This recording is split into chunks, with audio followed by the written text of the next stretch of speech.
সকলকে ইজ্জতের সাথে ঈমান আমলের সাথে হায়াত সকলে আমার যে সমস্ত ভাইয়েরা এখনো এদিকে ওদিকে ঘোরাঘুরি করছেন সকলে পবিত্র মাহফিলে চলে আসুন। উক্ত মাহফিলে হাজির হয়ে দিন ও দুনিয়ার বরকত হাসিল করে দিন। বিশেষ করে বড় সাদ করে আজ একটা মিলাদুন নবীর মাহফিল দিয়েছে আমাদের ছেলেরা। আপনারা সকলেই মাহফিলে হাজির হয়ে পাইয়াব হন। বড় মহব্বতের টানে আমিও ছুটে এসেছি, অতএব কাল বিলম্ব না করে সকলে মাহফিলে আসুন।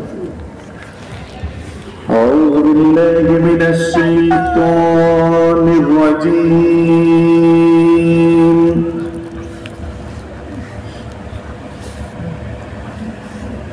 بسم الله الرحمن الرحيم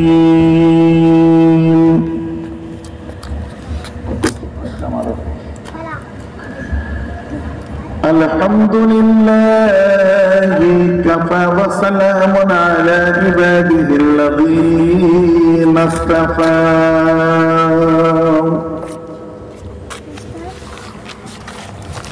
نحمده ونصلي ونسلم على رسوله الكريم أما بعد فأعوذ بالله من الشيطان الرجيم بسم الله الرحمن الرحيم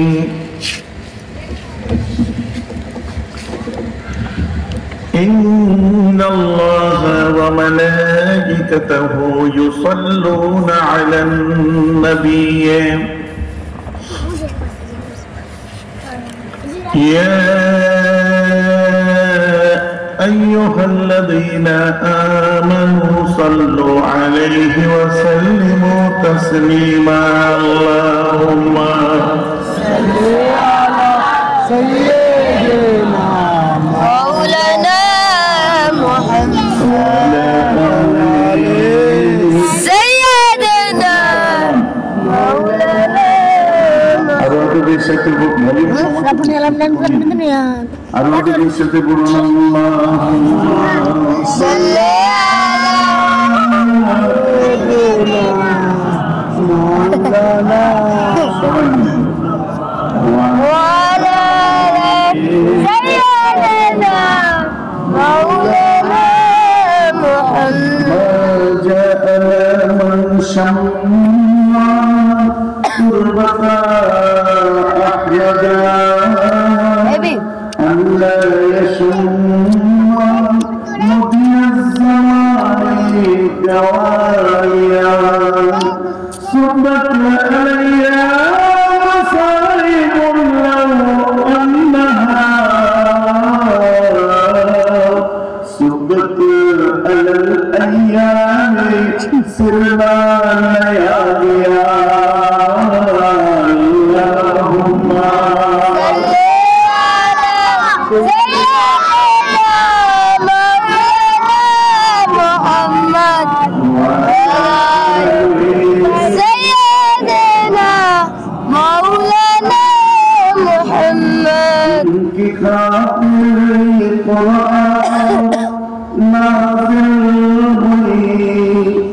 जिनकी खातिर ये कुरान नाज़िल हुई ओ मोहम्मद मदीने में मौजूद है जिनके खुशबू से महका ये सारा जहां जिनकी खुशबू से महका ये सारा जहां तो नबी के पसीने में मौजूद है अल्लाहुम्मा सल्ली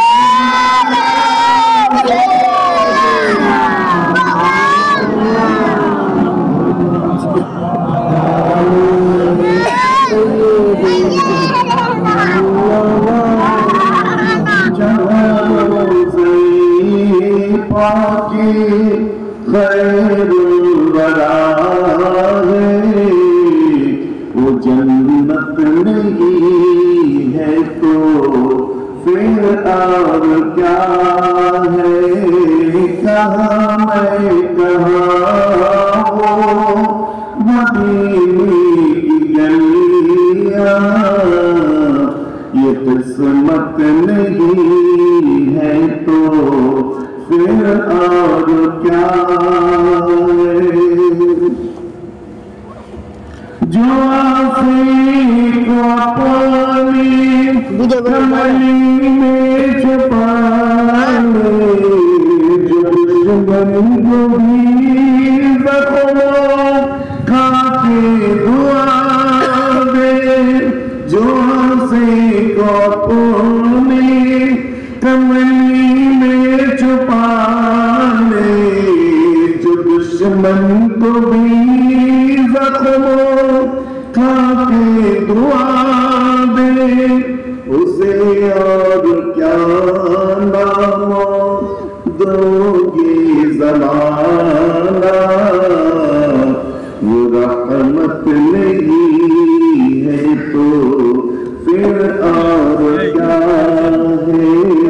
जहाँ रोज़े खाके खैरुल वरा है, वो जन्नत नहीं है तो फिर और क्या है। अल्लाहुम्मा सल्ली सय्यिदना मौलाना मुहम्मद वअला आलि सय्यिदना मौलाना मुहम्मद। সমবেত গুণী সুধী দিন দরদ ইসলাম দরদে আমার মুরব্বীগণ, বয়োজ্যেষ্ঠ আমার ভাইরা, সমবয়স্ক সমবেতী আইনস্টার আমার বন্ধু বান্ধবেরা,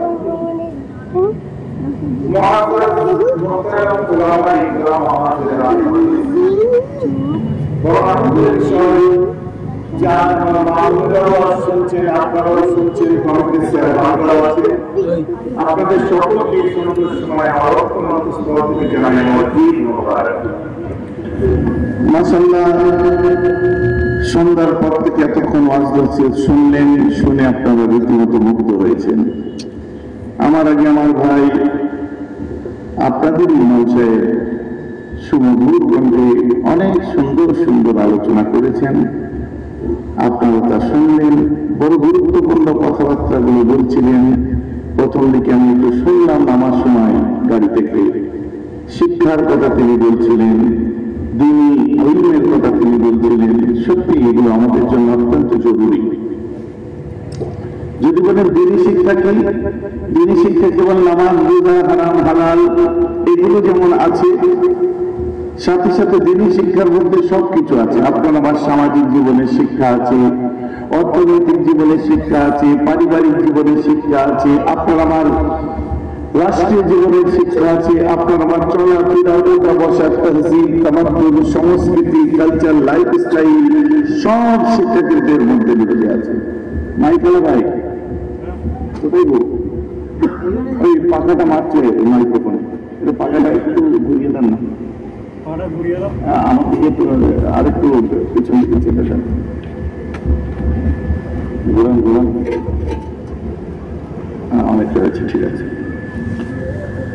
তো যাই হোক, সব আলোচনা তো এক স্টেজে বসে করা সম্ভব নয়। আর আপনারা যেসব আলোচনা শুনেন, এখন কি আলোচনা করব বলেন তো? জুম্মা 8 দিন নামাজ পড়তে আরম্ভ করে বলে আমি মুক্তি হয়ে গেছি।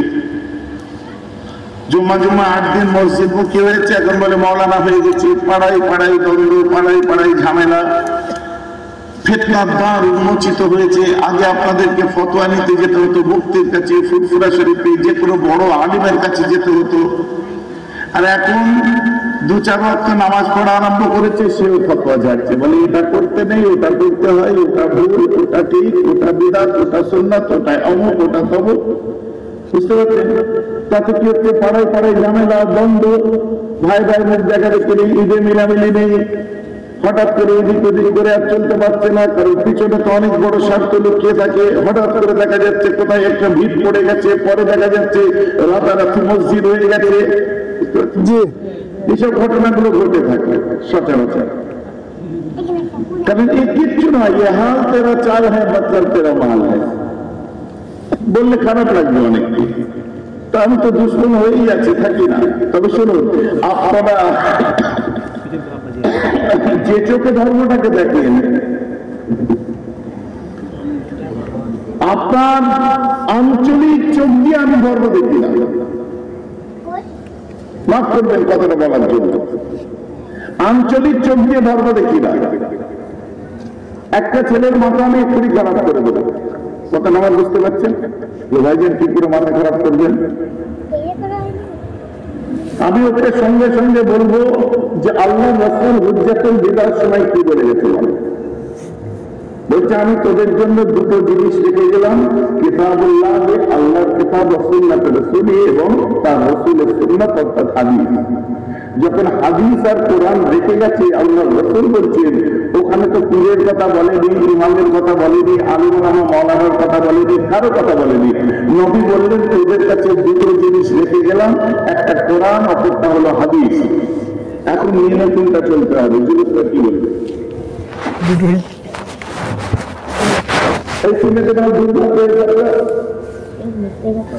কোরআন আর হাদিসের কথা নবী বলে গেছেন, কিন্তু এটা অপব্যাখ্যা করা হয়। আল্লাহ রাসূল কোন আলেম দেখাতে পারবেন না, শুধু এই দুটো জিনিসের কথা বলেছে।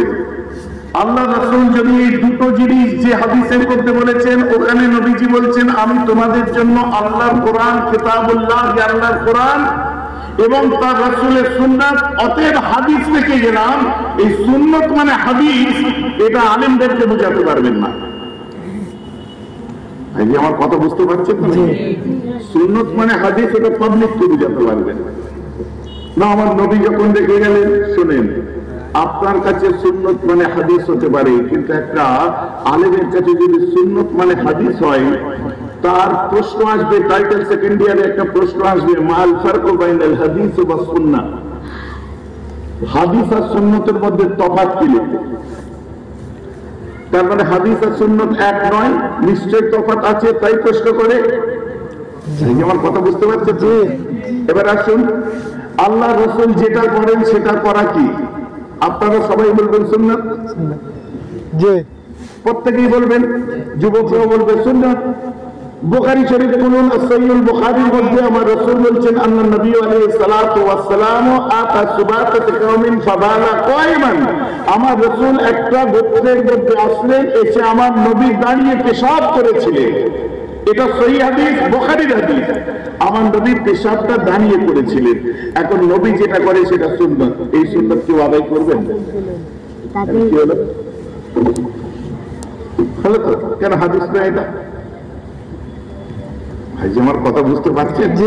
সুর টান পরে শুনবেন। এনেছেন কাকে? বেরাম ভাইজানকে। তাহলে আপনাদের কি শুনতে হবে? আকীদা শুনতে হবে আগে। কথাটা বুঝতে পারছেন তো নাকি? তার মধ্যে সবকিছু এসে যাবে। তো মূল ফোকাস কোনটাই করবেন? দেখেন, আমি যদি এখন মুসা নবী, ঈসা নবী, ইউসুফ নবীর ঘটনা শুনিয়ে চলে যাই, কালকে আপনার এখানে এসে বলবে খুতবা বাংলায় দাও, মাতৃভাষায় খুতবা দিলে অসুবিধা নেই, জুম্মার খুতবা বাংলায় হবে, দেখবেন। অথচ খুতবা বিভিন্ন ভাষা ভাষীর মানুষেরা ছিলেন, তুরস্কের সাহাবারা ছিলেন, মিশরের সাহাবারা ছিলেন, লেবাননের সাহাবা, কত দেশের সাহাবারা ছিলেন, কুস্তান্তনিয়ার সাহাবারা ছিলেন, এক এক দেশের এক এক ভাষা, কিন্তু আমার রাসূল প্রতিটি মসজিদে খুতবা আরবিতে করিয়েছিলেন। জোরে বলুন সুবহানাল্লাহ। এখন যদি কেউ বলে দেয় মাতৃভাষায় করবো, আপনি কি বলবেন? যে তেরা মাথায় ফুলগঞ্জ, তোর মসজিদে তুই যা পারিস করবে। যেন আমার কথা বুঝতে পারছেন? এগুলো শুনতে পাবেন, দেখতে পাবেন, কিছু করার নেই। আর এখন দেখবেন একটুখানি বিত্তশালী মানুষ, দু পয়সা হয়েছে, টাকা পয়সা জমেছে, এখন কি করতে হবে? ব্যাংকে রাখলে সুদ আছে, এখানে রাখলে সুদ আছে, অমুক আছে। এখন সুদের হার বাড়তে বাড়তে 2 লাখ, 4 লাখ, 5 লাখ থেকে এক একজনের 10 লক্ষ টাকা পর্যন্ত ব্যাংকে সুদ জমে গেছে। এখন এই সুদটা হালাল করতে গেলে কি করতে হবে? খুঁজে খুঁজে হাদিস খোঁজো, হাদিস খোঁজো, হাদিস করো। কোনো শায়েখের কাছে যাবে হবে না, মাশায়েখের কাছে গেলে হবে না, মুফতি গেলে হবে না। এখন একটাই দল ধরো, হাদিসে কোনো গলি ফাঁক আছে নাকি সুদের ব্যাপারে দেখতে হবে। আমার কথা শোনো না, কেন আমার উপর রাগ বুঝতে পারছো না? হাল তেরা চাল হয় মতলব তেরা মাল হয়। কারণ এর উপরে আমি এসব দলমত যখন বার হয়ে পাড়ায় পাড়ায় ফেতনা করে, তার বহু আগে এসব আমার হোমওয়ার্ক করা হয়ে গেছে। এবং কেতাব কলম ধরেছি তার বিরুদ্ধে, মানে মোটা মোটা বই লিখে ফেলেছি। মাযহাব থেকে শেষ পরিণাম ইসলাম ত্যাগ, আমাদের ছেলেরা আমরা সবাই মিলে কাজ করেছি, এরকম মোটা কেতাব।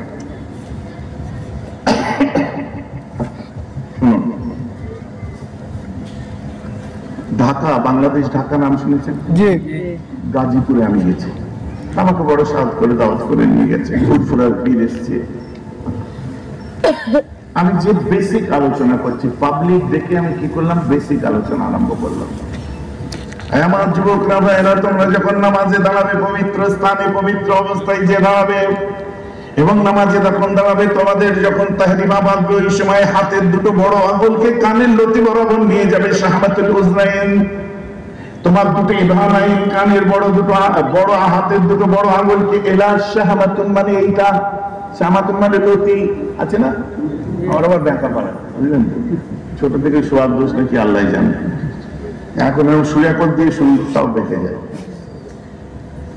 এই লতি, কানের লতি কি বলে? শাহমাতুন। কি শাহমাতুন? মুসান্নাফে আবি শাইবার মধ্যে পরিষ্কার লেখা হচ্ছে, সহিহ হাদিস, তোমাদের দুটো হাতকে শাহমাতুল উজনাইন, কানের লতি বরাবর নিয়ে যাও। যেই মাত্র এই কথাটা বলেছি, হঠাৎ করে একটা মোল্লা উঠে পড়লো, উঠে বলছে, হযরত একটা প্রশ্ন ছিল। আমি কি প্রশ্ন? বলছে, মুসলিম শরীফের আন্তর্জাতিক নাম্বার 389 নম্বর হাদিসে আল্লাহ রাসূল বলছে, তোমরা যখন নামাজে দাঁড়াবে, তোমার দুটো হাতকে এলা মানকাবাই, কাঁধ বরাবর নিয়ে যাও। তার মানে তারপরে ডান হাতের কাঁধ দিয়ে বাঁ হাতের বাহুটাকে ধরো, বলে এরকম করে ধরে দেখাচ্ছে। আমি তো হেসে বলেছি, আল্লাহ রাসূল কি বললেন? তো আপনি কেন কানের লতি বরাবর বললেন? বলছে ইমামে, আমি তখন বললাম, ইমামে আযম আবু হানিফা রাহমাতুল্লাহ, আমরা যে হানাফি, উনি বলেছেন তোমার দুটো বড় আঙুলকে কানের লতি বরাবর নিয়ে যাও, নিয়ে যেয়ে হাতটা একটু পশ্চিম, মানে কানের লতি বরাবর নিয়ে যাও, পরে আসছি এটাই, লতি বরাবর নিয়ে যেয়ে তারপর ডান হাতের বাহুর উপরে বাঁ হাতের বাহু রাখা। বুঝে নাও, আমি আবু হানিফা, কারটা শুনবেন? আবু হানিফা বলছে কানের লতি বরাবর, আর রাসূল বলছে কাঁধ বরাবর, কারটা শুনবেন? যুবকদের মাথা কেমন এক সেকেন্ডে পাগল করে দিচ্ছি, বুঝতে পারছেন? প্রত্যেকে এক কথা বলবে যে হযরত আবু হানিফা রাহমাহুল্লাহ থেকে তো আল্লাহ রাসূল অনেক বড়, অতএব শুনলে নবীরটা শুনবো। জি, এই টেকনিকে তোদের মাথা খারাপ করে দিচ্ছে, আমার যুবক ছোট ভাইদের বলছে, বুঝতে পারছেন না? এই টেকনিক চালাচ্ছে, কারটা শুনবে, পীরেরটা, আবু হানিফারটা, ইমামেরটা না নবীরটা? এক কথা বলবে নবীরটা, আর প্রশ্নটা আমাকে করবে। আমি সঙ্গে সঙ্গে বলবো, ইমামে আজম আবু হানিফা রাহমাহুল্লাহটা কেন শুনি জানেন? ইমাম আজম আবু হানিফা রাহমাতুল্লাহ জন্ম নিয়েছিলেন 70, কেউ বলছে 80, তো 80 হিজরিতে তোমার জন্ম কার? ইমাম আজম আবু হানিফার। আর আল্লাহ রাসূলের সব থেকে শেষ যে সাহাবা ইন্তেকাল করেছিলেন, ওটা 130 হিজরিতে, আর ইনার জন্ম 80 হিজরিতে। 80 থেকে 130, 50 বছর। তার মধ্যে ইনি বড় হয়েছেন ধরে নেন 15 বছর বাদ দিলে থাকে 35 বছর। ইমাম আজম আবু হানিফা, আমরা হানাফি কেন জানেন? উনি খোদ হাদিস শিক্ষা করেছে আল্লাহ রাসূলের সাহাবাদের কাছ থেকে, জোরে বলেছে আমার শিখেছেন নবীর সাহাবাদের কাছ থেকে, অতএব তোমারটা মানবো না। আবু হানিফা যে শিখেছিল নবীর সাহাবাদের কাছে, তারটা মানবো। বলেন না সুবহানাল্লাহ। কথা আমার বোঝা হয়ে গেছে?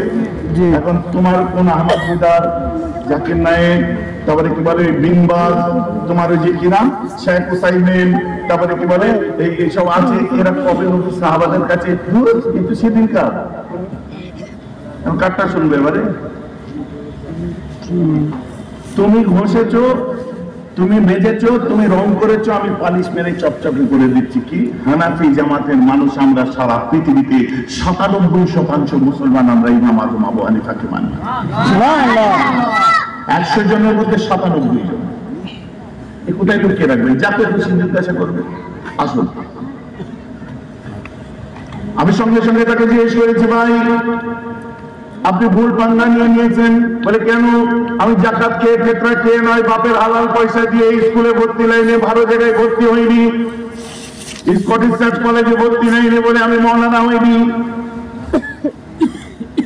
হালাল মাল দিয়ে করে মৌলানা হয়েছে। আর আপনি যে হাদিসটা বললেন ওটা আমি পড়েছি, আপনি বললেন 389 নম্বর হাদিস। হ্যাঁ, আল্লাহ রাসূল বলেছেন তোমার হাতকে কাঁধ বরাবর নিয়ে যাও।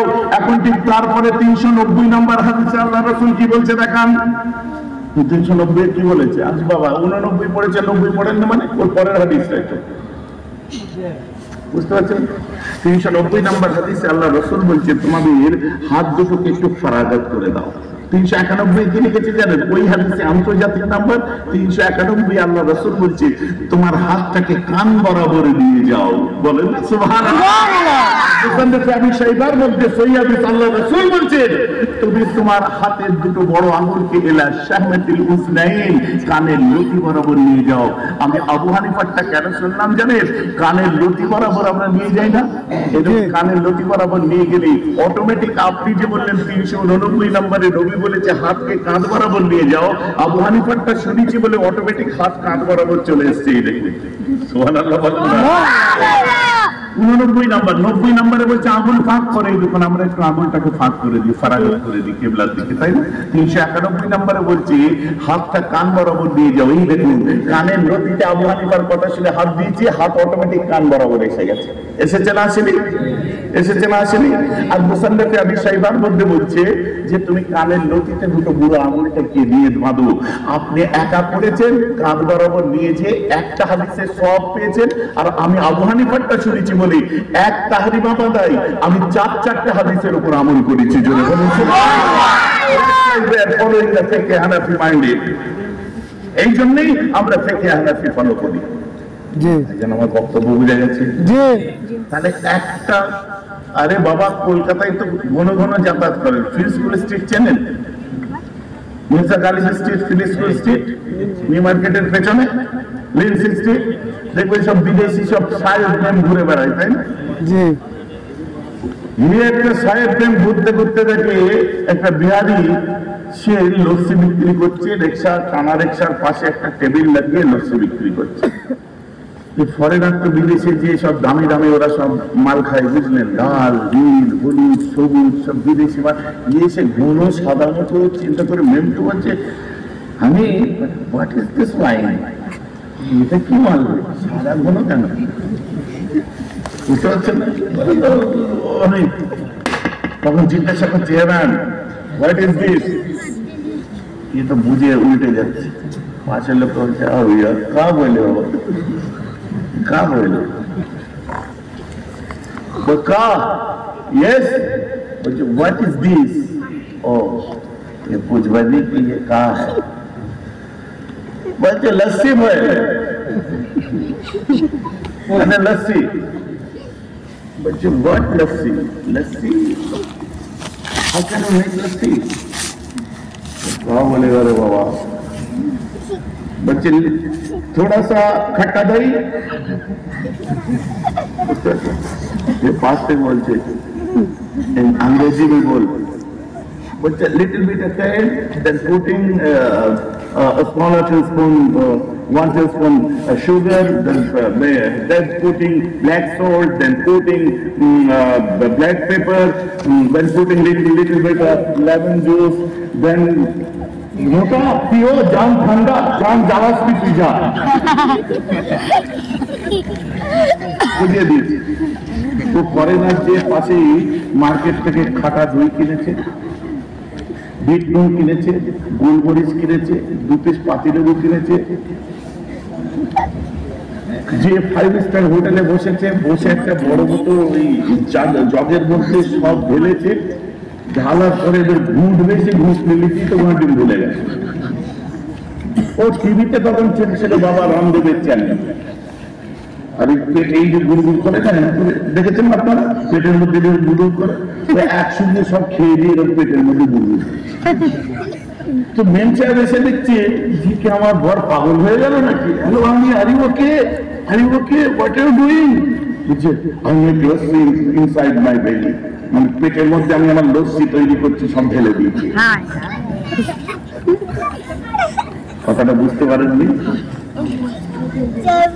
আমি রেডিমেড লস্যি আমাকে দিয়ে দিয়েছি ইমাম আজম আবু হানিফা, আলাদা আলাদা করে হাদিসগুলি জোগাড় করে করে সব একটা মিলাতে যে তাই দুটি ভুলে যাবো, ও আমার দরকার দিয়ে দিয়েছে লস্যি।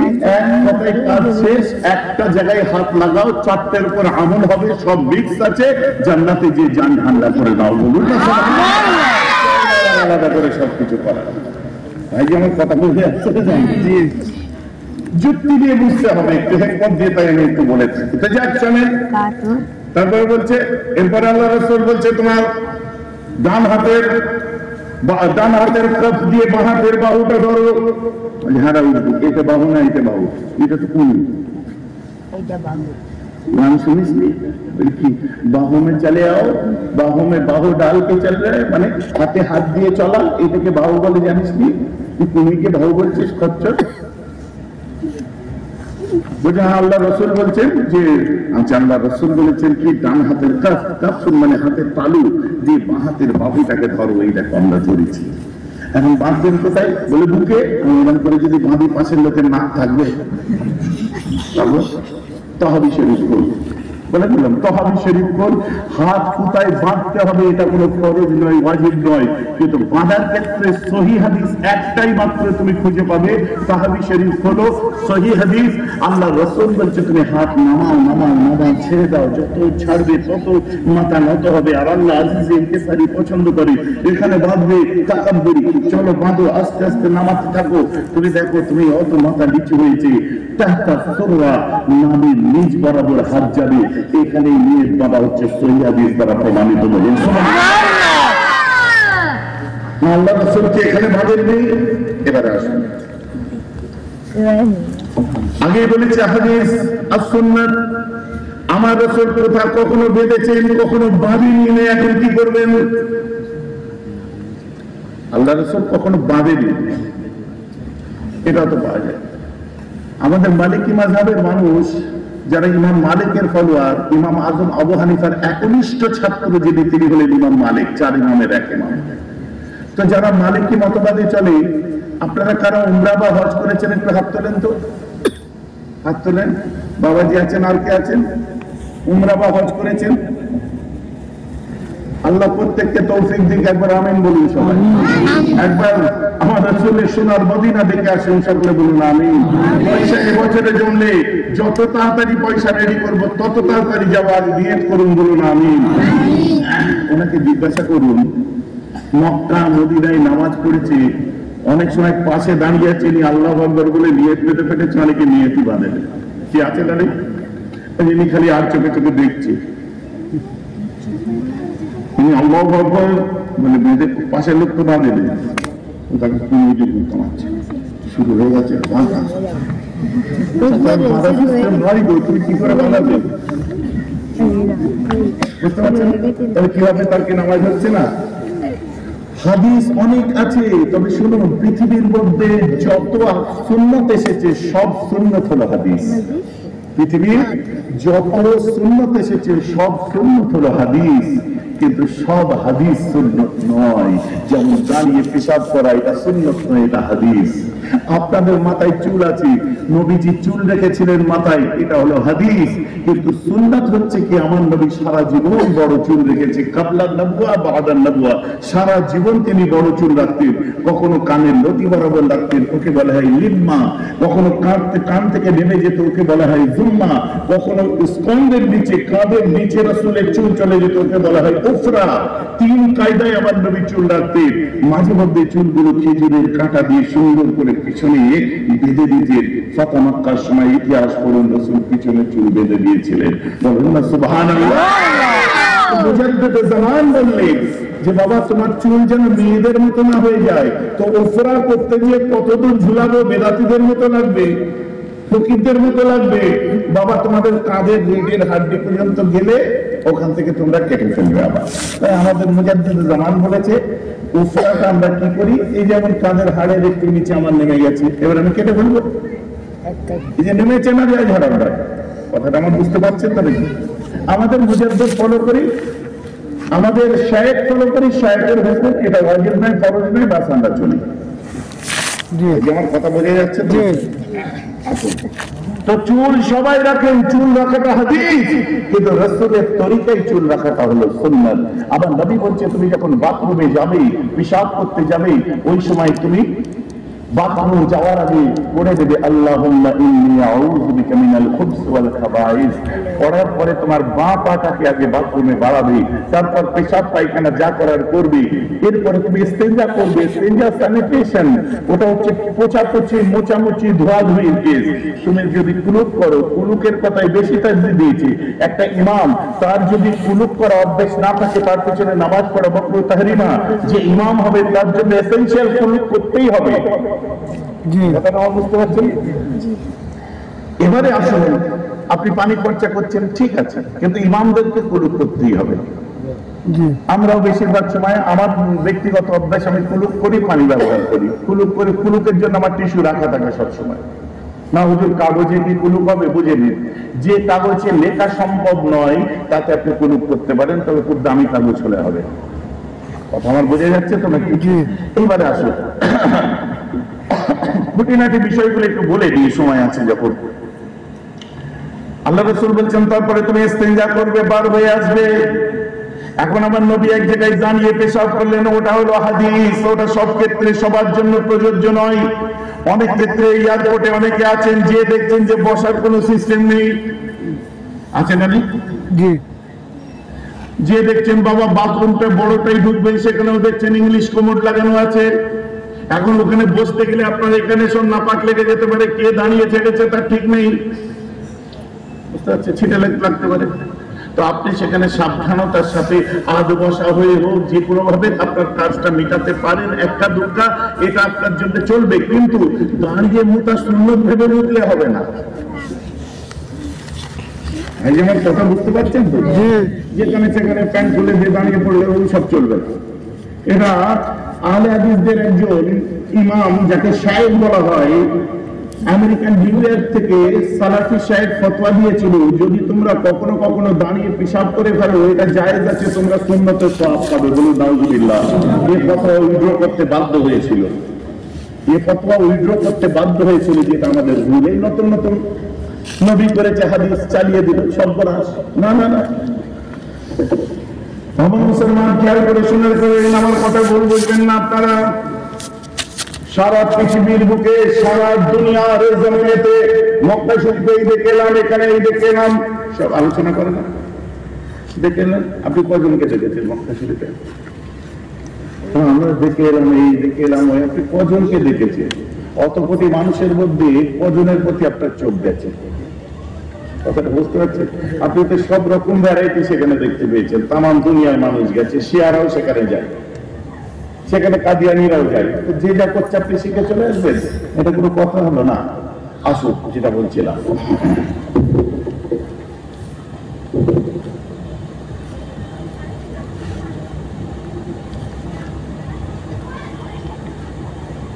মহিলারা ওয়াজ করবে বলছে, এখানে ওয়াজ শুনবে না করবে? কি বলছে?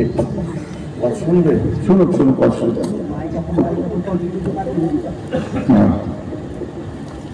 কত না কত পাওয়ার মাইক্রোফোন, মাইক্রো ভাই, এটা কত পাওয়ার মাইক্রোফোনের? শিওরের? একটু নতুন তুমি কিনতে পারোনি?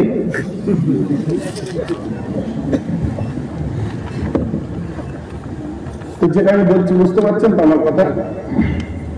আসুন, অতএব সব হাদিসকে আপনি সুন্নাত বলে চালিয়ে দিলে হবে না। এখানে আপনার ভুল হয়ে যাচ্ছে। যার জন্য এরকম মরে পর্যন্ত আমাদের শান্তি নেই। একটা মানুষ মারা গেছে, সেখানেও শান্তি নেই। জানাজা পড়তে গেলে দ্বন্দ্ব আরম্ভ হয়ে গেল। কি জানাজার পরে দোয়া করেছে, ঝামেলা আরম্ভ হয়েছে। জানাজাই তো দোয়া, দেওয়ার কি দরকার? এটা কত, এর থেকে ভালো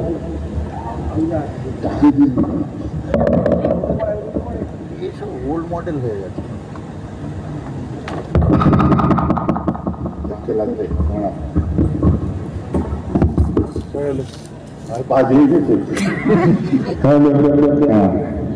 বেশটা কমিয়ে দাও, বেশ একদম কমিয়ে দাও। তো ভাসিয়ে রাখতে কিছুটা আছে। আচ্ছা, আলহামদুলিল্লাহ। তো আমার কথা আপনারা বুঝতে পারছেন? এই যে ট্রেবলটা একটু কমিয়ে দাও, বুঝলি, কানে লাগছে। ওই টোন যেটাকে বলে না, ট্রেবল লেখা আছে, ওটা একটু কমানো, কানে লাগবে সবার। অথবা আমরা যদি মনে করি যে এটাই ধর্ম, এটাই সব, এগুলোই মেনে চলতে হবে, তাহলে আপনি ধর্ম কোন সাধারণ মানুষের কাছে শিখতে পারেন না, মাফ করবে, এটা হতে পারে। আল্লাহ রাসূল বলছেন কি, ইজ্জত তো কেদালের উপায় মাফ করবেন, ইন্নাল জান্নাতা তাস্তাহি আলা খামসাতি নাফারিন তানিল কুরআনি ওয়া হাফিজিল লিসানি ওয়া মুতআমিল জুআনি ওয়া মাকসিল উরওয়ানি ওয়া মান সাল্লানা হাবিবির রহমানি। আল্লাহর জান্নাতে 5 শ্রেণীর মানুষ যাবে। 5 শ্রেণীর মধ্যে প্রথম কারা যাবে, তালিল কোরআনে, আল্লাহর কোরআনটা যারা অন্তর দিয়ে তেলাওয়াত করবে, কোরআন তেলাওয়াত করনে ওয়ালা। বুঝতে পারছেন তো নাকি? তাহলে একটা চলো ভাই, যারা আমরা তো সই করে কোরআন পড়তে পারিনি, কোনো ব্যাপার নয়, ওটা আল্লাহ বোঝেন। আপনি পড়ছেন আলহামদুলিল্লাহ রাব্বিল আলামিনা আর রহমানির রহিম মালিক ইয়াউমিদ্দিন ইয়াকা না'বুদু ওয়া ইয়াকা, অনেকে পড়েন নাই, আবার একজন পড়ে আলহামদুলিল্লাহি রাব্বিল আলামিন আর রহমানির রহিম মালিক ইয়াউমিদ্দিন ইয়াকা না'বুদু ওয়া ইয়াকা নাস্তাঈন ইহদিনাস সিরাতাল মুস্তাকিম সিরাতাল লাযীনা আন'আমতা আলাইহিম গায়রিল মাগদুবি আলাইহিম ওয়ালাদ-দাল্লিন। এটাও একজন পড়লো। আর এর আগে দেখুন আরেকজন পড়লো, ঠুকে ঠুকে পড়লো। সব কোনটাই বেশি? আপনারা বলবেন লাস্টেরটাই, আমি বলবো লাস্টেরটা না, যে ঠুকরে ঠুকরে পড়েছে, এই যে লাস্টে ঝরঝর করে যে পড়লো, এর থেকে যে ঠুকরে ঠুকরে পড়েছে ও 7,000 গুণ বেশি সওয়াবের অধিকারী হবে, জোরে বলা যাবে না। কি করে হবে? ও যে পড়তে পারলো না। আল্লাহ বলছে ও চেষ্টা করছে, আমার কোরআন নিয়ে বসেছে, আমার প্যারা বান্দাটারে আমি আল্লাহকে একটু বেশি সওয়াব দিচ্ছি। ও একদিন সুন্দর করে পড়া শিখে যাবে, তারপর যদি ঠুকরে ঠুকরে পড়ে তখন কিন্তু উল্টো গিনতি আরম্ভ হবে, একটাও মার বাইরে পড়বে না। বুঝতে পারছেন তো নাকি? আর ইসলাম কত সহজ দেখুন, ইসলাম কত সোজা দেখুন। তুমি যেভাবে পড়ছো পড়ো, আল্লাহর কোরআন তেলাওয়াত করনে ওয়ালার একটা জান্নাতে যাবে। দ্বিতীয় নম্বরে কে যাবে? ওয়াহাফিজিল লিসানি, কারা তারা যারা মানুষের মধ্যে এমন কোনো কথা বলবে না যে কথাটা আপনার মানুষের মধ্যে বিভ্রান্তি ছড়াবে, এমন কোনো কথা বলবে না যারা মানুষের মনে চোট পৌঁছাবে, এমন কোনো কথা বলবে না যে কথা দ্বারা অশান্তি সৃষ্টি হবে, ঝামেলা সৃষ্টি হবে, পাড়ায় পাড়ায়, এলাকায় এলাকায়, ভাই ভাই দ্বন্দ্ব আরম্ভ হবে, চগলখড়ি করতে আরম্ভ করে দেবে, এর কথা ওখানে, ওর কথা অনেকে ওখানে, যেটা ইসলাম নয় সেটাকে ইসলাম বলে চালাবার চেষ্টা করবে, আর অন্যজনের ঘরে দোষ ছড়িয়ে দেবে, এটা বেদাত, ওটা বেদাত, ওটা বেদাত। বুঝতে পেরেছেন? এটা করতে নেই, ওটা করতে নেই, সেটা করতে নেই। ঈদের দিনে সবাই সেবই খেয়েছে, আপনার শোয়ে বেড়াতে সবাই হালুয়া খেয়েছে। আমরা কথা ঠিক বলছি না ভুল? আর তোমরা হালুয়া রাঁধতে গেলে কি শুনতে হয় বলো? শুনুনি কোনদিন? আপনাদের এলাকায় নেই, কিন্তু বহু এলাকার মানুষ এটা শুনেছে। হালুয়া তৈরি করেছে, বলছে বেদাত। কি বলছে? বেদাত। বেদাত মানে যার দাঁত নেই, তো দাঁত নেই তুই খাসনি। কথাটা হচ্ছে বিদাত। আমি জিজ্ঞাসা করেছিলাম হালুয়া করার বিদাত কেন গো? না ভাইজান, শবে রাতের দিনে হালুয়া করতে আছে। আলবত করতে আছে। শবে রাতের দিনে, ঈদের দিনে, রোজার দিনে, এমনি দিনে, সকাল বেলায়, সন্ধ্যা বেলায়, জুমার দিনে, বৃহস্পতিবার, সোমবার, রোববার, খোদার 30 দিন, 365 দিন, যখন খুশি হালুয়া করতে আছে। কে বলেছে বেদাত? না, সবের উদ্দেশ্যে করলে বেদাত। ওকে পাবলিক কি বলছে বলো? বেরাতকে বলো আমি 100 বার সবের উদ্দেশ্যে ওই শবে রাতের দিনে হালুয়া করবো। কি মেহমানদারি করা হচ্ছে সুন্নাত। মেহমানদের খাওয়ানো, মেহমানদারি করা আবু সুন্নাত। আমি হালুয়া আমার বউকে দিয়ে রাঁধাবো, সুন্নাতের সওয়াব নেবো এবং গরিবদেরকে দেয়া মানে সাদকায়ে জারিয়া। সওয়াবের নিয়তে গরিবদের দেবো, মেহমানদের দেবো, নিজে খেয়ে আলহামদুলিল্লাহ করবো, সওয়াব আর সওয়াব, এতে কোনো গুনাহ নেই। জোরে বলেন না সুবহানাল্লাহ। না আল্লাহ রসুলের ওহদের যুদ্ধে দাঁত ভেঙে গেছিল, ওই জন্য নরম জিনিস খেয়ে ওরা নবীকে সব ভেঙায়, এসব হাদিস আমরা পাইনি। তোরা কোথা পেয়েছিস দেখবে। এখন একটা ফতোয়া দিয়ে এস্টাবলিশ করার জন্য মন গড়া হাদিস বার করে ফেললে, এবারে বাকি রইল হারাম। আপনাদেরকে প্রশ্ন করি, হালুয়া কি দ্বারা তৈরি হয়? ছোলার ডাল, সুজি, ডিম। হ্যাঁ, ডিম হারাম, সুজি হারাম, ছোলার ডাল হারাম, পড়া খুনতি হারাম, ঘি হারাম, কাজু পেস্তা হারাম। হারাম কোন? লোকের বউ হাত ধরে টেনে আনেনি, নিজের তেল মহতিয়া বউকে দিয়ে রাঁধাচ্ছে, হারাম। কথাটা আমার বুঝতে পারছি? কোনটা হারাম কি হবে লজিক্যালি বুঝাও। না মহরমের দিনে খিচুড়ি করা 100 বার করবো, মহরমের দিনে তো গরিবদেরকে খাওয়াবো, দিন দুঃখীদেরকে খাওয়াবো, শিরক বিদআত মুক্ত ভাবে খাওয়াবো। হারাম হালাল বাদ দিয়ে আমার হালাল গান থেকে আমি খাওয়াবো, হারাম বাদ দিয়ে। কথাটা আমার বুঝতে পারছেন কি? এখন কোন মৌলানা হালাল বান থেকে পড়াশোনা করে এসেছে, আমার কথা কেটে দাও যে না এটা করতে নেই, ওটা হাদিসে আছে, কোরআনে আছে। তবে আমার ঘরের চাল ঘরের ডাল হাদিস কেন খুঁজতে যাবো? এই একটা বার হয়েছিল না, এটা খুব ভাইরাল হয়েছিল, দেখেন हलवा कहाँ है हदीस में दिखाओ। हलवा हदीस में नहीं कढ़ाई में होता है। দেখেন না কথাটা সত্যি, কেন ফতোয়া দিতে যাব? এসব সমাজের দিকে ক্রিয়েটিভিটি। এখন আমি যদি ঘুরিয়ে বলি, তোমার এলাকায় বহু ছেলে মাল খেয়ে টাল হয়ে পড়ে থাকে, সেখানে যে মদের টেকটোলগে যাও, কথা বুঝতে পারছেন না? একটা নয়, দুটো নয়, 7টা কেস খেয়েছিলাম মদের টেক তুলতে গিয়ে। পাড়ায় মন্ডলিকায় যান, ওদিকে খোঁজ নিন, হয়ে হচ্ছে কি মদের টেক তোলা হচ্ছে। কথাটা বুঝতে পারছেন কি? মদের টেক তোলগে যাও, যাও রাত্রে বউকে ধরে পিটাচ্ছে, গাড়ি দাঁড় করিয়ে দাও, দিয়ে দৌড় টুকু, মারছিস কেন রে? শুনে যাচ্ছে, কে তুমি? মা হোটাল এক চটকে। তো বাপ দাদুর পীরের ছেলে বলছে, কে মানে? ইয়ার কি হচ্ছে, কেন চালাচ্ছিস? কাজ খুঁজে পাস? মেয়েটা কিছু বলে না, চুপ করে আছে। আমি কিছু বললে আমি চলে গেলে ফের মারবে। সে বেচারা, আজ আমি আশপাশে আছি, আমি খবর লিখছি। কি লম্প জেলিয়ে শুয়েছে, কোন রকমের নিজেই পা চুলকাতে গিয়ে এদিক করতে গিয়ে ছাকা লেগে গেছে পায়ে, বউকে উঠে রাত্রে পিটাচ্ছে। তো শুয়া ছিঁড়ি নেই, বউকে ধরে পিটাচ্ছে। বাস্তব কথা বলছি, এগুলো আমার জীবনে ঘটেছে। যাও যে প্রতিবাদ করো যে না বউকে মারিস নি, মদ খেয়ে এসে আপনার মাতলামো করিস নি, জুয়া খেলিস না, তাস খেলিস না, ওয়াহিয়াত কাজ করিস না, ঘরে বউ থাকতে কথা বুঝতে পেরেছেন তো নাকি? যা যে বল এগুলো তো শরীয়তের মূল কথা। কে বলবে? তেলা মাথায় তেল দিচ্ছে, যে নামাজ কালামের ধাপ ধারে না, মসজিদ মুখী হয়েছে, ফতোয়া আরম্ভ করে দিচ্ছে। হয় নাকি? ফুরপুরা শরীফে আমার এক প্রতিবেশী মারা গেছিল, 28-29 বছর বয়স, জানেন? তার বোনায়ের কেমন বন্ধু হয়, জানাজা পড়তে ডেকে এনেছে। আমিও প্রতিবেশীর হক আদায় করার জন্য জানাজা পড়তে গেছি।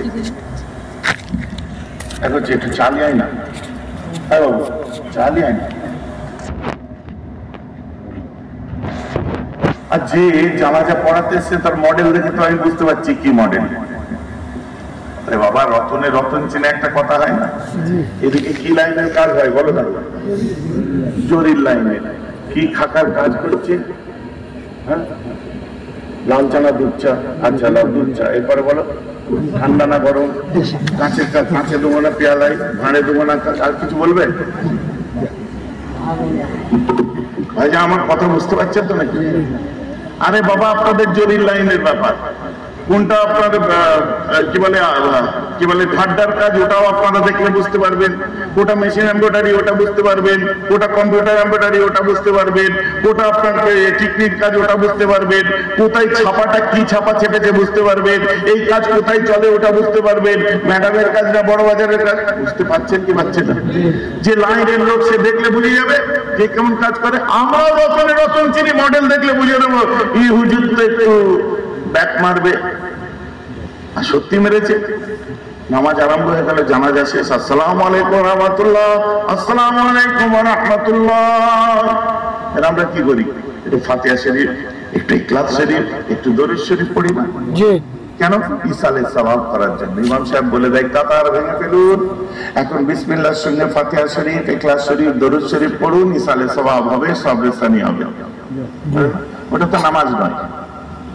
কিন্তু আল্লাহ রাসূল বলছেন পৃথিবীর বুকে শতাধিক হাদিস থেকে প্রমাণিত আমার নবী নামাজের পরে দোয়া চাইতেন। জি, জোরে বলুন না সুবহানাল্লাহ। শতাধিক হাদিস থেকে, এবং দুটো হাত তুলে দোয়া চাইতেন। আল্লাহ রাসূল বলেছে আল্লাহর কাছে দোয়া কবুল হওয়ার বেহতর টাইম হলো দুটো, একটা হলো জোফিল লাইল, রাতের শেষ লগ্নে তাহাজ্জুদের সময়, আর একটা হচ্ছে বাদা সালাত, যে কোনো নামাজের পর। বুঝতে পারছেন? নামাজ হয়ে গেল, সবাই পড়ছে, পাবলিক মনে করছে মন সাহেব নামাজ পড়িয়েছে, ভাইজান দোয়া চাইবে।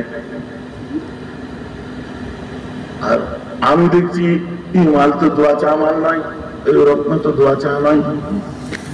আর রত্ন দেখছে যে জানাজা হয়ে গেল, এখন খাটিয়া মানে মাল তুলছে না কেন, এইরকম কেস চলছে। আমি আল্লাহুম্মা আমিন, আল্লাহ গো এতগুলো মানুষ হাত তুলেছে, যে হাতটা পছন্দ হয় তার ওসিলায় আমার ভাইটাকে আপনি মাগফিরাত দান করুন আল্লাহ।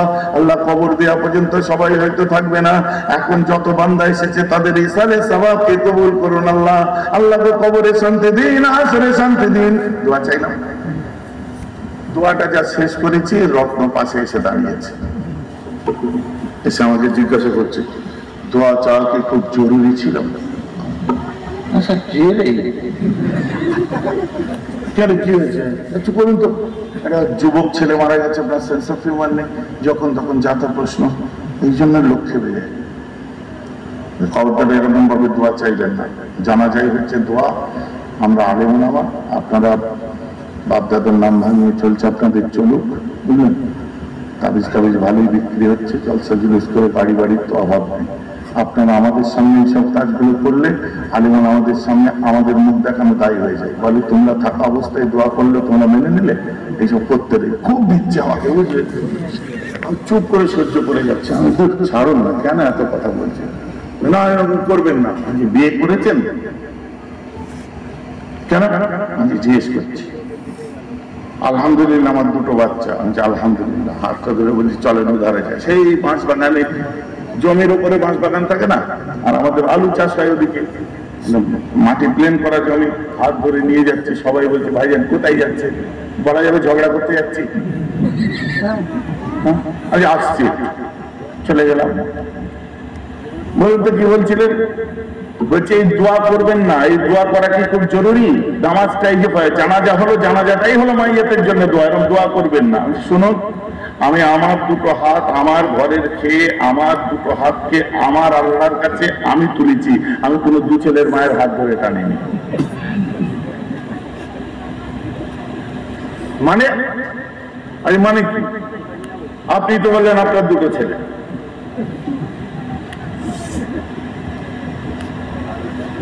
বলছে আরে বাবা বুঝার চেষ্টা করুন হুজুর, এত মাথা মোটা হলে আপনাদের হবে। আমি সেটা শুনে অভ্যেস হয়ে গেছে, আমার ঘরের লোক আমার বড় মুখ বলে।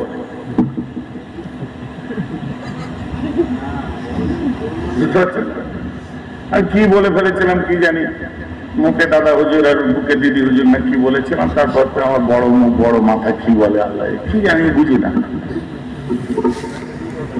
তো এইগুলো আমার শুনে অভ্যেস আছে, সব বলবেন না। তো চলুন,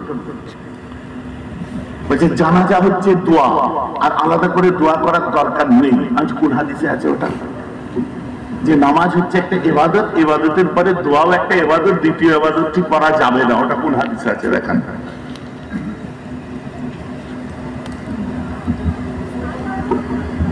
বলছে না, এক কাজ বারবার করলে তো ওয়াজিব ফরজ হয়ে যাবে, তাই না? আচ্ছা, তাই না? এক কাজ বারবার করলে যদি ওয়াজিব ফরজ হয়ে যায়, তা আল্লাহ তো আপনার দুটো বাচ্চা হয়েছে, তাহলে কি আপনার জন্য বাচ্চা পয়দা করা ফরজ হয়ে গেছে?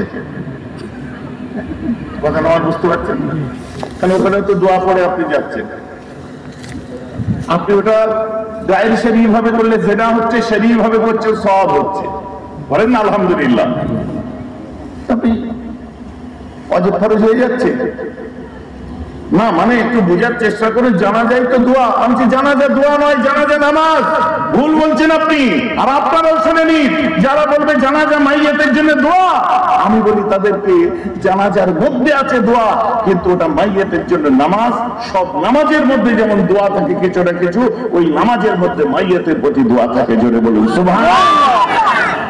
যদি বলেন সব নামাজে কি দোয়া থাকে, কেন আপনি লাইলাতুল কদরের যখন নামাজ পড়েন, ইন্না আনজালনাহু ফি লাইলাতুল কদরে পড়ছেন, ওটা কদরের দোয়া নয়?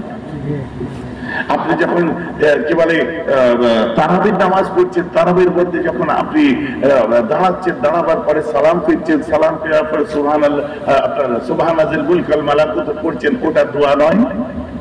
কথাটা আমার বুঝতে পারছেন?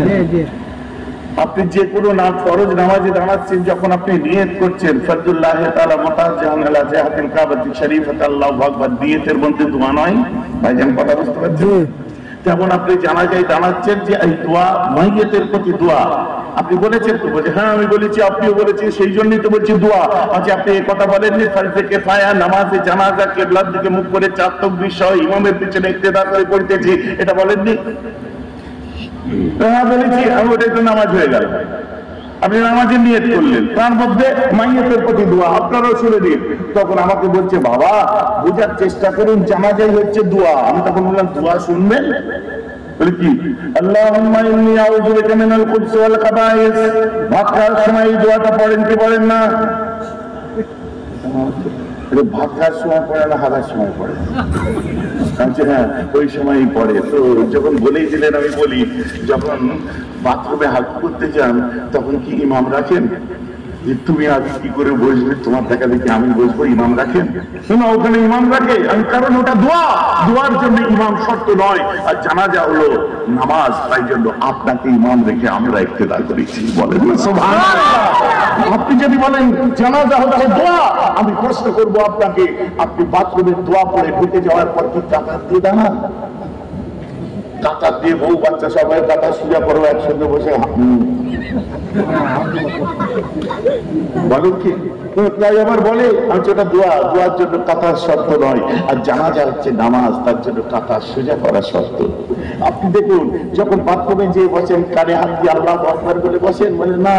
যখন শেষ হয়ে যায়, 2 ফেরেশতাকে সালাম দিয়ে এবারে পানি খরচা করে, বলছে না আমি ওটা দোয়া, দোয়ার জন্য তাহরিমা শর্ত নয়, আর সালাম ফেরার শর্ত নয়, ওটা হচ্ছে দোয়া। আর জানাজার জন্য তাহরিমা শর্ত, সালাম ফেরাও শর্ত। কেবল রুকু সিজদা নেই, কারণ এই জন্য নেই, সামনে একটা মানুষ শুয়ে আছে, ওখান থেকে শিরক বেদাতের শিরকের বু আসতে পারে, যার জন্য আল্লাহ ওই মানুষটা সামনে রেখে জানাজায় খালি রুকু সিজদা রাখেনি। কারণ ওই মানুষটা যদি বেহরাম হতো, আর জানাজাটা যদি একটা বোকা পড়তো, সে ওখানে সিজদা করলে পরে আমার কবরে যে সিজদা করতে হয়তো একা একা, যার জন্য আল্লাহ জানাজার মধ্যে সিজদা রাখেনি। কিন্তু জানাজা হলো নামাজ, আর আল্লাহ রাসূল বলছে নামাজের পর আল্লাহর কাছে দোয়া চাওয়ার সর্বোৎকৃষ্ট টাইম। জোরে বলুন সুবহানাল্লাহ।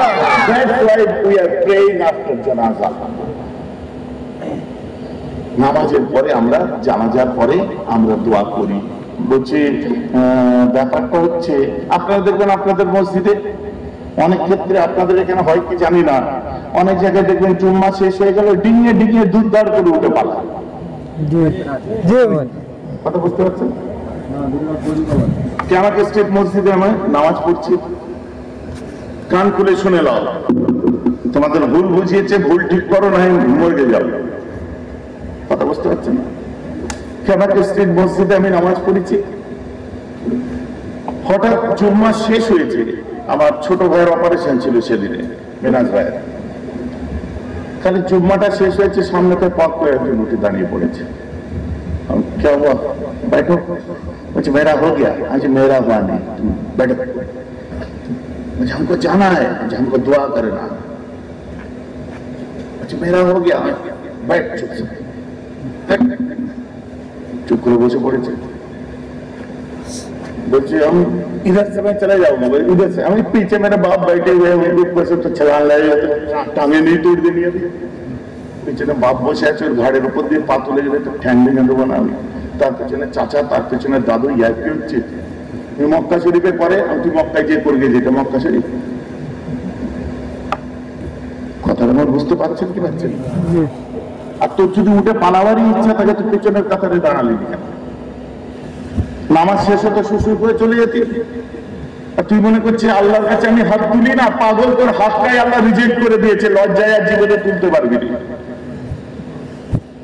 এতগুলো মানুষ দেখে ফেলেছে এতদিন দোয়া করিস নি কোনোদিন দোয়া করলে তো এমন লজ্জা লাগবে এদিকে দিক খালি দেখতে হবে আল্লাহর কাছে হাত করতে যে কেউ দেখলে কিছু বলবে নাকি তোর হাতটা আল্লাহ রিজেক্ট করে দিয়েছে পাগল কোথাকারে বুঝার চেষ্টা কর জিদের বশীভূত হয়ে তোর হাতটাই আল্লাহ এমন করেছে ও হাত আর কোনদিন আল্লাহর কাছে উঠবে না আমি ঘরে যে লুকিয়ে লুকিয়ে তোলা ছাড়া উপায় না তাই যেন আমার কথা বুঝতে পারছেন তো এমন কোন কাজ করো না যাতে আল্লাহ তোমাকে রিজেক্ট না করে দেয় খবরদার হয়ে যাওয়া আজকে এই হাত তুলবে ওয়ালারাও নসিবওয়ালা হয় বলেন না সুবহানাল্লাহ সারা পৃথিবীর ৯৭% মুসলমান আল্লাহর দরবারে হাত তুলে দোয়া করে থাকে নামাজের পরে এদেরকে বলা হয় আকীদায়ে আশারি মাতুরিদি পূর্ব ভারতে এটার নাম হলো সিলসিলায়ে ফুরফুরা শরীফ জোরে বলুন সুবহানাল্লাহ বসে আল্লামা তার কিতাবের মধ্যে লিখছে কি আকীদাগতভাবে আমরা আকীদায়ে আশারি মাতুরিদি মেজর হুজুর আমার দাদু মুফতি আজম লিখছেন কি আকীদাগতভাবে আমরা আশারি মাতুরিদি আমাদের ডাক নাম ফুরফুরা সিলসিলা আমার কথা বুঝতে পারছেন ফুরফুরা সিলসিলা সারা পৃথিবীতে আছে নাকি পাগল এরাই তো বেশি আছে যেটা এখানে নাম হচ্ছে আকীদায়ে আশারি মাতুরিদি ভাইজান কথা বোঝা যাচ্ছে তো নাকি তখন ও বলছে হ্যাঁ ওই নামাজের মধ্যেই দোয়া এতক্ষণে তুমি লাইনে যখন এলে তো তোমাকে আরেকটু আমি ঘাটাই বিরক্ত লাগছে না সুর টান নেই বলে খারাপ লাগছে না বুঝে নাও আজকে আবার কবে আসবো কোনো ঠিক নেই আর ছেলেদের বলে দিন এর থেকে বেশি যদি প্রয়োজন হয় সব জায়গার ছেলেরা যেমন টাইম বার হয়ে ঠিক করেছে টাইম বার করো বায়াত হও ওখানে বসো বসার পরে ইনশাল্লাহ ট্রেনিং প্রতি সপ্তাহে চলে কথাটা বুঝতে পারছেন যেতে হবে কল তোমার কাছে আসবে না আর বাকি তোমরা যদি নিজের এলাকায় মাহফিলে তাজকিয়ায়ে নফসের একটা 3 মাস কি 2 মাস ছাড়া একটা যদি প্রোগ্রাম কোনো দালালে রাখো যোগ্য আলেমরা আসবে আর তখন মেহরাব সিদ্দিকীকে দাওয়াত করে আনতে হবে না বছরে 2 বার ইয়োতে উড়ে আসবে পয়সা লাগবে না এটা আমার দাদা হুজুর করতেন মাহফিলে তাজকিয়ায়ে নফস বুঝতে পারছেন তো নাকি এগুলো না করলে তোমরা আমাদেরকে পাচ্ছ না আর যে হুজুর আসছে মাশাআল্লাহ দিদি কথাবার্তা সুন্দর সুন্দর কথাবার্তা কিন্তু আকীদার কথাগুলো একটু কম বলা হচ্ছে বলছে না তারা কম বলা হচ্ছে সমস্যা সেখানে তৈরি ছেলেরা বুঝতে চাচ্ছে আপনি বলেন এই যে আলোচনাটা করছে আমি যদি ঘটনা বলতাম আমার কতক্ষণ ওয়াজে গিয়ে যেত কিন্তু আমি কেন খাচ্ছি কার জন্য খাচ্ছি কিসের জন্য খাচ্ছি আমি প্লেন ওয়াজ করে চলে যেতাম আমার পয়সা হয়ে গেলে ঘর চলে যেতাম কেন আমি খাচ্ছি কার জন্য তোমাদের জন্য খাচ্ছি যুবকদের জন্য খাচ্ছি এদের মাথায় ঢোকাচ্ছি কারণ এরা মেজে হুজুর চোখে দেখে না এরা আমার আব্বাকে অনেকে চোখে দেখেনি আমার দাদাকে দেখেনি দাদা হুজুরকে দেখেইনি তাহলে এরা কি বুঝে উঠতে পারবে না আর যদি তাদের আকীদাগুলো আমরা না বলি এরা আমার বাপ দাদা মেজে হুজুর চিনতে পারবে কথা বুঝতে পারছেন না তো কত স্বচ্ছ আকীদা কত সুন্দর আকীদা কত সুন্দর সিস্টেম তখন বলছি আসলে নামাজের মধ্যেই তো দোয়া আচ্ছা চলো এমনি নামাজ দোয়া নয় আমিও ছাড়নেওয়ালা নয় কি এই নিচে রাখো তাহলে এমনি নামাজ কি দোয়া নয় আল্লাহু আকবার নামাজে দাঁড়ান সুবহানাকাল্লাহুম্মা ওয়া বিহামদিকা ওয়া লা জাদ্দুকা ওয়া লা ইলাহা গায়রুক এটা কি সানা কি দোয়া নয় তারপরে একটা বিশাল দোয়া الحمد لله رب العالمين الرحمن الرحيم مالك يوم الدين إياك نعبد وإياك نستعين اهدنا الصراط المستقيم صراط الذين أنعمت عليهم غير المغضوب عليهم ولا الضالين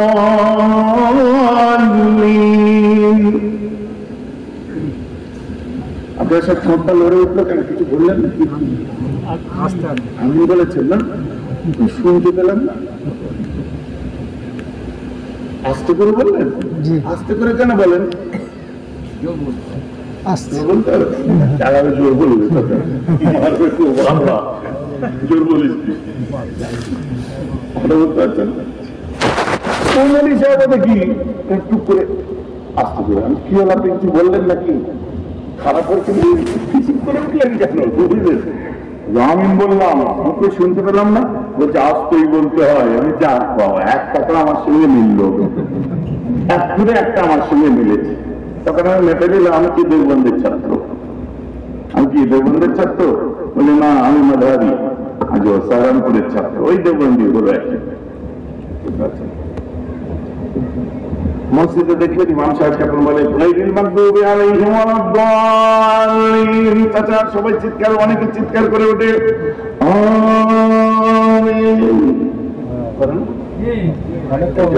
আমিন করে ওঠে। যখন আমিন করে ওঠে তখন এই চাচা দাঁড়িয়ে থাকে, ও তো বেচারা শোনে না আগে যে আমিন করতে, এই নামাজ করতে করতে হয় কি হবে, পেছনের লোক আমিন দিয়ে করেছে, কপাল ছিটকে কপাল ছিট। সামনে করছে চাচা যে আমিন বলেছিল, সামনে হচ্ছে কি হচ্ছে না?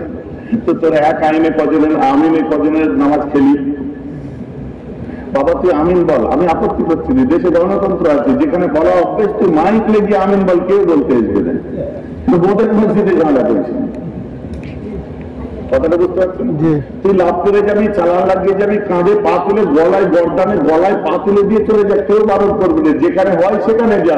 এখানে আমার মুরব্বীরা বসে আছে, ঘাড়ে পা তুলে যেতে গেলি তো মারপিট হবে, বুঝতে পারছেন না? আমি তুই যেটা করছিস না যায় ধরো, আমি ফতোয়া দিচ্ছি না। যেখানে অভ্যেস হয়েছে যেখানে করে সেখানে যাবে, এখানে গুলোতে এসেছে।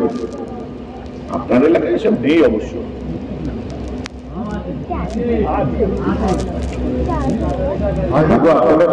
সবাই নাকি সবাই যদি হয় তাহলে একবার ছাড়িয়ে দিই, ভাবে কথা বুঝতে পারছেন?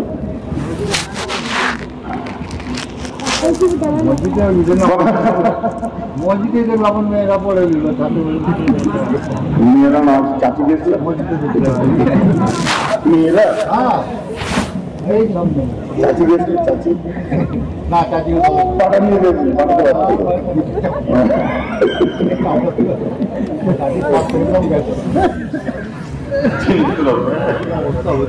কি অবস্থা হচ্ছে!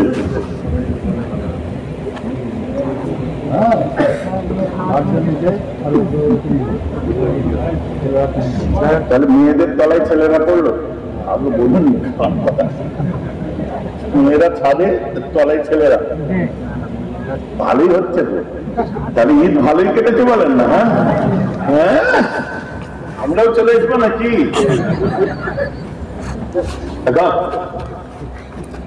আমি বললাম না, কত রমজানের ধর্ম দেখবেন, লোকের বাপকে বাপ করতে করতে নিজের বাপের নামই কোনদিন না ভুলে যায়।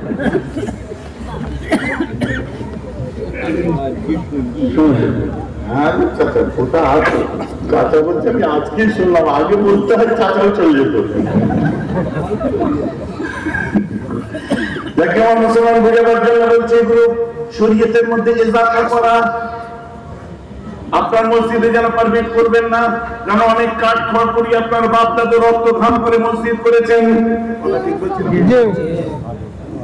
বলে ভাইজান কি দলিল আছে? তুই দলিল কতটা বুঝিস আগে বস, তারপরে তো দলিল দেবো।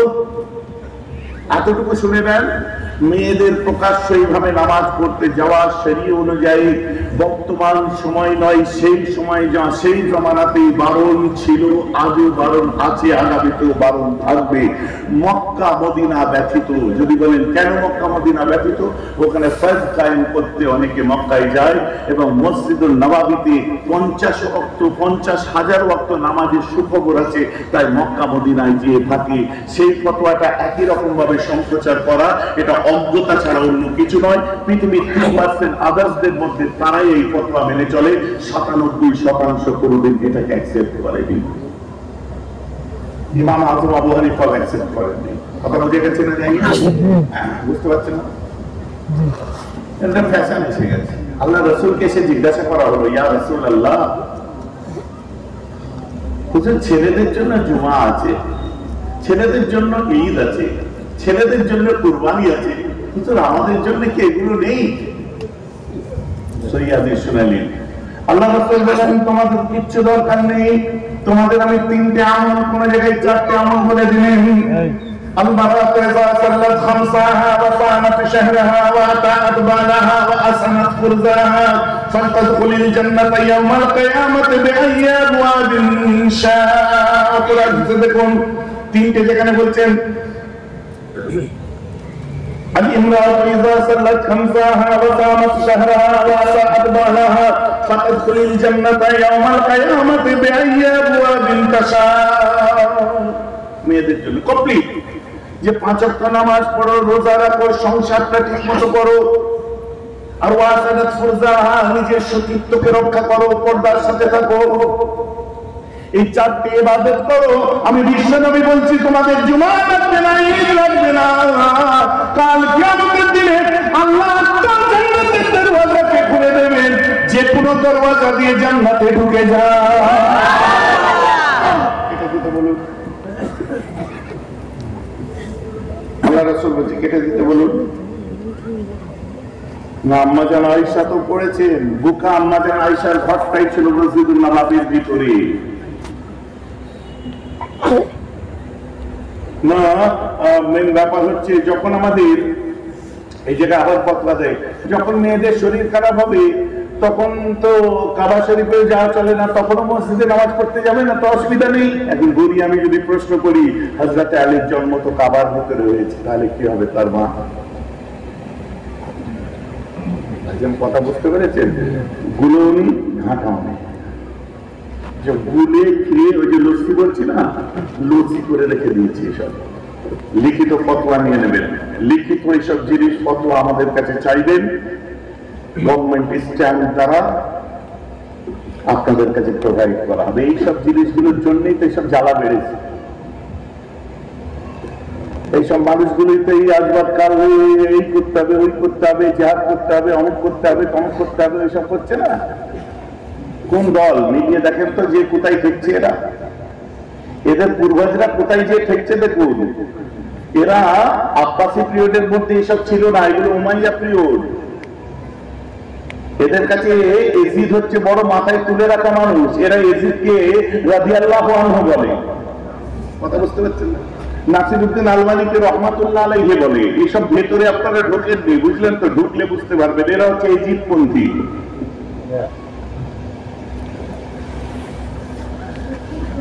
আমার মুসলমান যেটা বলছিলাম, বলতে বলতে এত দূর চলে এলাম। যে বলো দোয়াল্লিন বলে চুপ পিস করে আমিন বলে উঠেছে, আপনারা দেখবেন মসজিদে অনেকে আমিন বলে চিল্লে ওঠে, বেরিয়ে এসতে চাচা জিজ্ঞেস করছে, হারা আমিন বলে চিৎকার মেরে উঠি কেন? চাচা বলতে হয়, বলতে হয়। কি বলতে হয়? আমাদের দাদা উঠির জানতো নি, 5 উঠির জানতো নি, আমাদের পীরেরা জানতো নি, ইমাম আযম আবু হানিফা জানতো না? বলতে হয়। এক রাতে বিড়াল কেটে বলে, হ্যাঁ গো চাচা, ঈদের কথা মানবো না নবী যেটা বলেছে সেইটা মানবো? ওই দেখো চাচার ওদের মা ভুলে গেল, সঙ্গে সঙ্গে বলবে নবী যেটা বলেছে সেটা মানবো। এখন ওকে জিজ্ঞাসা করুন নবী কি বলেছে, নবী কি বলেছে? হ্যাঁ, এটা আল্লাহ রাসূল মুসলিম শরীফের 1 নম্বর হাদিসের মধ্যে বলছেন কিনা, তোমাদের যখন তোমাদের মধ্যে ইমাম বলবে গায়রিল মাগদুবি আলাইহিম ওয়ালাদ দাল্লিন, তোমরা সবাই মিলে আমিন বলবে।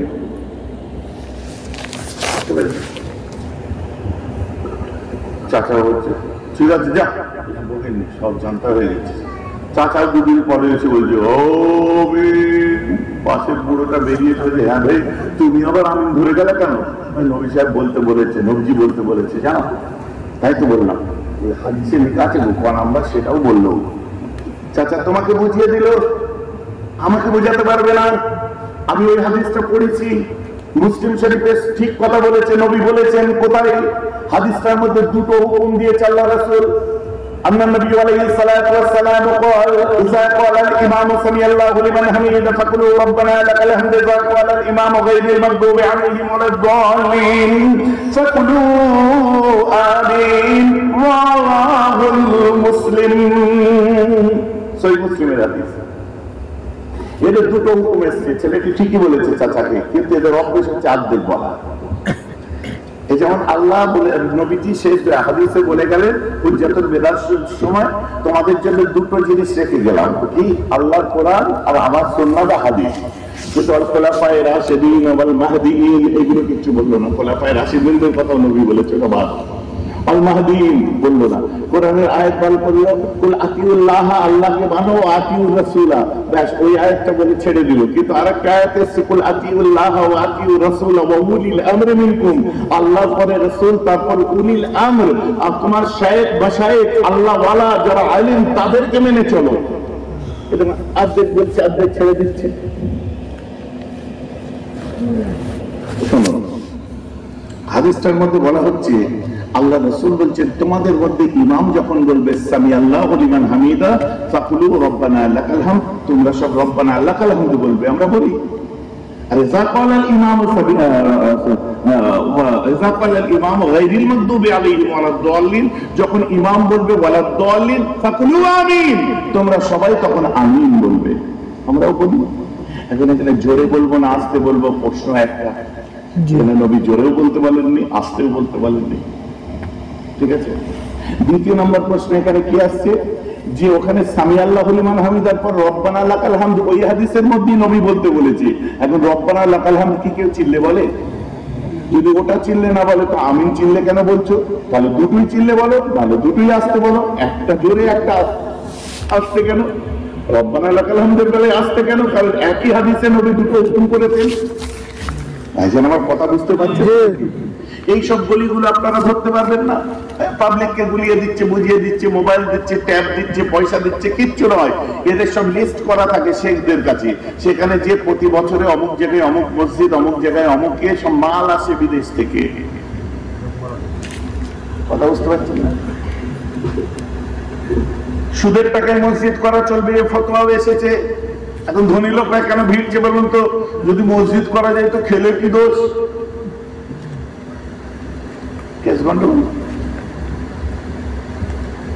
নবীজি হাদিসের মধ্যে বলছেন সুদ, সুদ কি কি বিষয়ে সুদ হয়? আল্লাহ রাসূল বলছেন আয-যাহাবু বিয-যাহাবি ওয়াল ফিদ্দাতু বিল ফিদ্দাতি, আশ-শাঈরু বিশ-শাঈরি, আত-তামারু বিত-তামারি, আল-মিলহু বিল-মিলহি ওয়াল হিনতাতু বিল-হিনতাতি। এই দুনিয়ার মানুষেরা, তোমরা সোনার পরিবর্তে বেশি সোনা নিও না, রূপোর পরিবর্তে বেশি রূপো নিও না, তোমরা কি বলে আত-তামারু, খেজুরের পরিবর্তে বেশি খেজুর দিয়ে দেবে না, তোমরা জবের পরিবর্তে বেশি জব দেবে না, আপনার লবণের পরিবর্তে বেশি লবণ নেবে না, এবং গমের পরিবর্তে বেশি গম নেবে না। এই ছটা জিনিসের বেশি যদি অন্য কিছু বেশি নাও তাহলে সেটা সুদ হবে। ওখানে হাদিসে নবী টাকার কথা বলেনি, যার জন্য মালের সুদগুলো হালাল করার জন্য আহলে হাদিসকে ধরো হালাল হয়ে যাবে। তাই ধনী লোকগুলো দেখো আস্তে আস্তে ভিড়ছে। শুনতে খারাপ লাগলো, কিছু করার নেই, এটা বাস্তব। আমি মিলিয়ে দেবো। বহু ধনী লোক দেখবেন ওদিকে ভিড়ে যায়, কেন? সুদ হালাল হয়ে যাবে, তাই এটা পাবলিককে বলা যাবে না। দ্বিতীয় নম্বর হচ্ছে মুতামারিজ। এদের মধ্যে এখনো জায়েজ আছে মুতামারিজ, মানে কন্ট্রাকচুয়াল বিয়ে। আমি কোন জায়গায় গেলাম, ভাইজান শুনছে তো নাকি?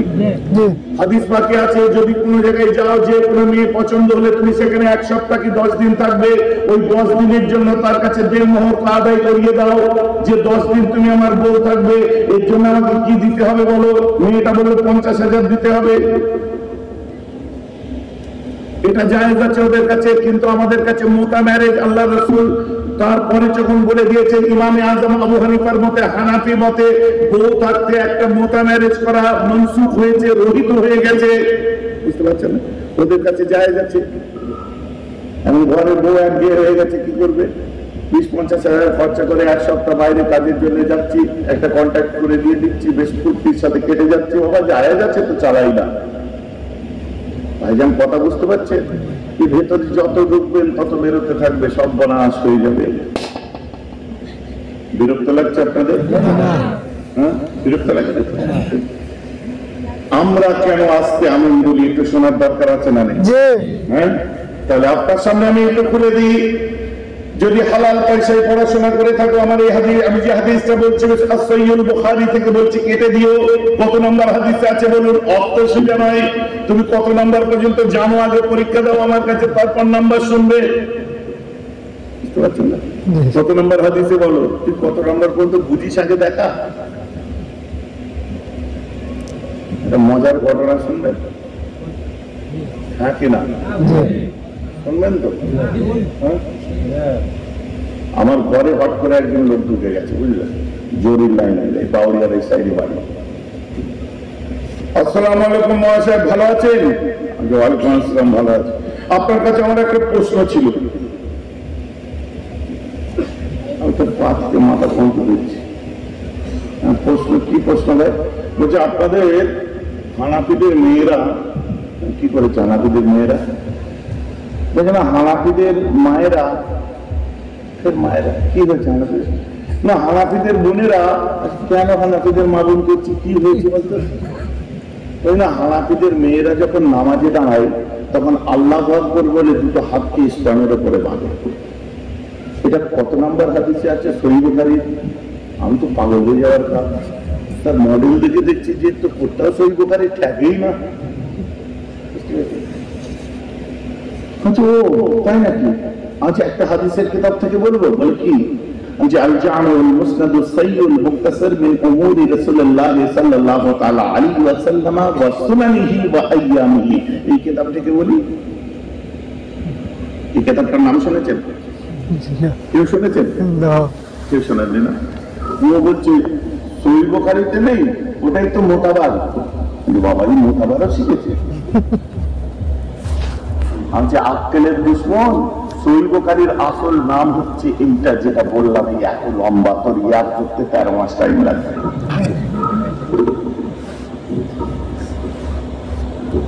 যেমন ফুরফুরা সিলসিলার আসল নাম ফুরফুরা সিলসিলা নয়, আকীদা আশআরী মাতুরিদি। যেমন নাকি ইমাম বুখারী নাম শুনেছেন না? ইমাম বুখারীর আসল নাম ইমাম বুখারী নয়, ওনার নাম হচ্ছে আবু আব্দুল্লাহ মুহাম্মদ ইবনে ইসমাইল, মূল নাম হচ্ছে মোহাম্মদ। উনি জন্মেছিলেন, এই যে আজকে যে কাল যদি জিজ্ঞেস করে কোথাকার হুজুর এসেছিল, আপনারা কি বলবেন? কাল যদি জিজ্ঞেস করে যে এই জলসায় কোথাকার হুজুর এসেছিল, কি বলবেন? ফুরফুরা শরীফ, ফুরফুরা হুজুর, তাই তো? ফুরফুরা। আমি কে? আমি কি হুজুর? আমি ফুরফুরা হুজুর, তাই তো? আমি মোটা বলে আমি গোটা গ্রাম, ফুরফুরা গ্রামের নাম। বুঝতে পারছেন না? ওই গ্রামে বিখ্যাত হুজুর এসেছিলেন মুজাদ্দেদে জামান, তাই আমাদের ফুরফুরা হুজুর, ফুরফুরা পীর সাহেব বলে, তাই তো? উজবেকিস্তানের দুটো শহর বিখ্যাত ছিল তখন। শহরটার নাম হলো সামারকান্দ, আর আরেকটা শহরের নাম হলো বুখারা। এই উজবেকিস্তানের বুখারায় জন্ম নিয়েছিলেন ইসমাইল বলে একজন মানুষ, যে মানুষটা মানে 16-17 বছর বয়স যখন তার সন্তানের, সে মানুষটা দুনিয়া থেকে বিদায় নেয়। সেই সন্তানটার নাম হচ্ছে আবু আব্দুল্লাহ মুহাম্মদ। ওনার জন্মটা হয়েছিল বুখারা শহরে, তাই তাকে ইমাম বুখারী বলা হয়। বইটা লিখেছিল বুখারা শহরের ইমাম, তাই ওকে বুখারী শরীফ বলা হয়। আসল নাম আল জামিউল মুসনাদুস সাইয়ুল মুখতাসার মিন উমুরি রাসূলুল্লাহ সাল্লাল্লাহু আলাইহি ওয়াসাল্লাম ওয়া সুনানিহি ওয়া আইয়ামিহি। এই বুখারী শরীফের মূল নাম হলো এতটা লম্বা। এখন এরা যারা সহিহ বুখারী করে, এখন আসল নাম জিজ্ঞেস করলে বলতেই পারবে, কাপড় খারাপ হয়ে যাবে। কথা বুঝতে পারছেন তো নাকি? আমার মুসলমান, তখন আমি ওকে বললাম যে ভাই, তুই বুখারী শরীফের নাম শুনেনি, তুমি সহিহ বুখারীর হাদিস শুনতে চাচ্ছ, তার মানে? বলছি এইটাই নাম? বলছি হ্যাঁ এইটাই নাম। খানিকক্ষণ এরকম করে থেকে কি বলছে,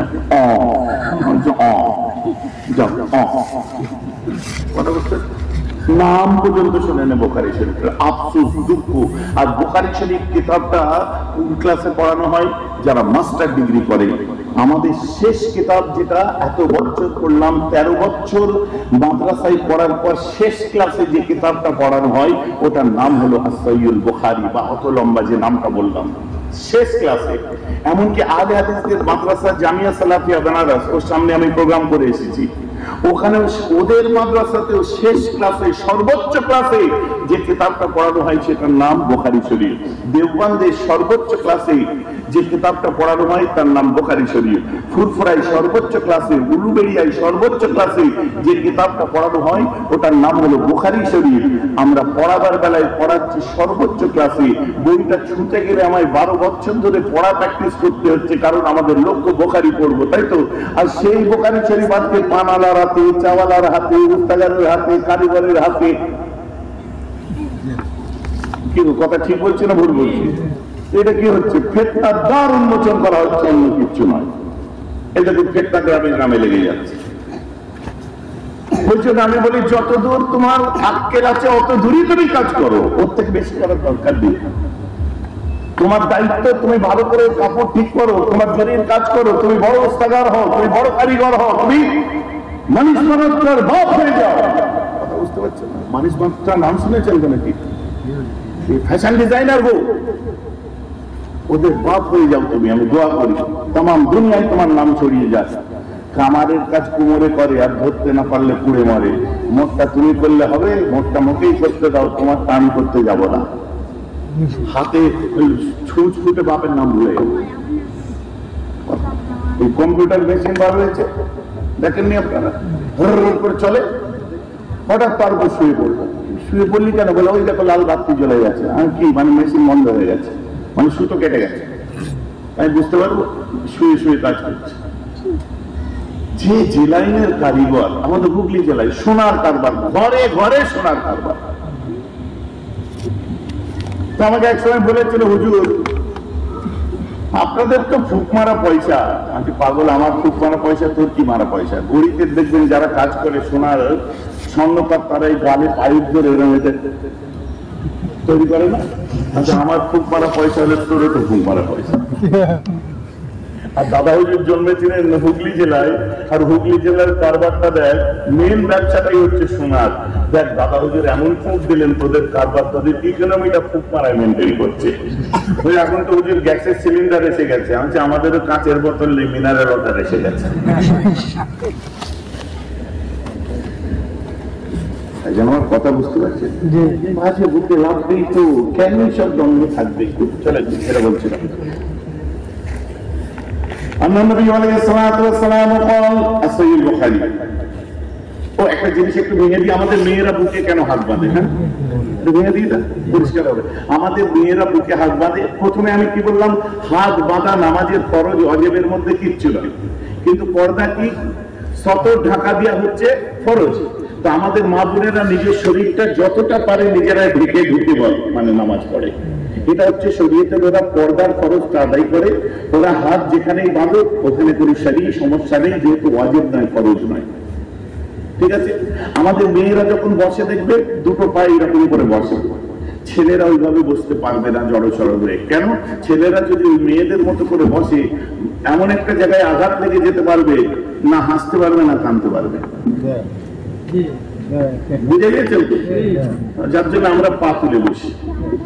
অর্থাৎ ওরা ওদের হাসছেন কেন? সত্যি গো, লেগে গেলে না হাসি না কান্না করবে, তখন লাগলে বুঝতে পারবেন একটু যাবে। ঠিক বলে। তো মেয়েরা ওদের মতো আমরা বসবো, বলবো কেন? এগুলো নামাজের ওয়াজিব ফরজের মধ্যে পড়ে না, বোঝার চেষ্টা করতে হবে।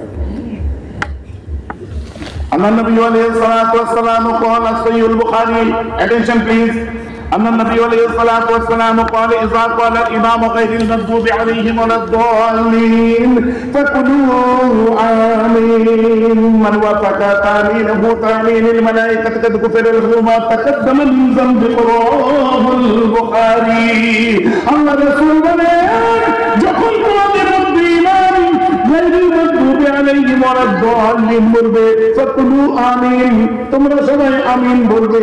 মান ওয়াফাকা তামিনাহু তামিনুল মালায়েকা, মানে তোমাদের দুই কাঁধে দুটো ফেরেশতা আছে, আছে না নেই? জি আছে। তোমরা যখন সূরা ফাতিহা পড়ো ফেরেশতারাও আমিন বলে, সুবহানাল্লাহ, ফেরেশতারাও আমিন বলে।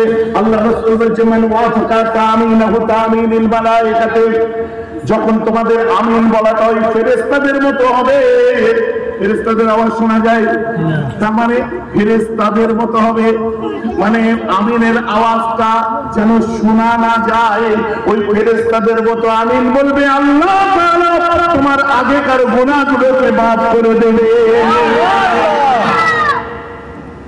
আমরা আস্তে আমিন বলি, এর হাদিস আছে তো নাকি?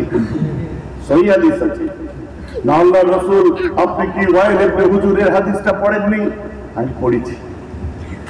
আমার নবী মাত্র 3 বার চিল্লে আমিন বলেছিলেন, আর ওয়াইল ইবনে হুজুর বলছে ওই জায়গায় নবীজি যদি সূরা ফাতিহার পর ওয়ালাদ দাল্লিনের পরে আমিনটা চিল্লে না বলতেন, আমি জানতেই পারতাম না ওখানে আমিন বলতে হয়।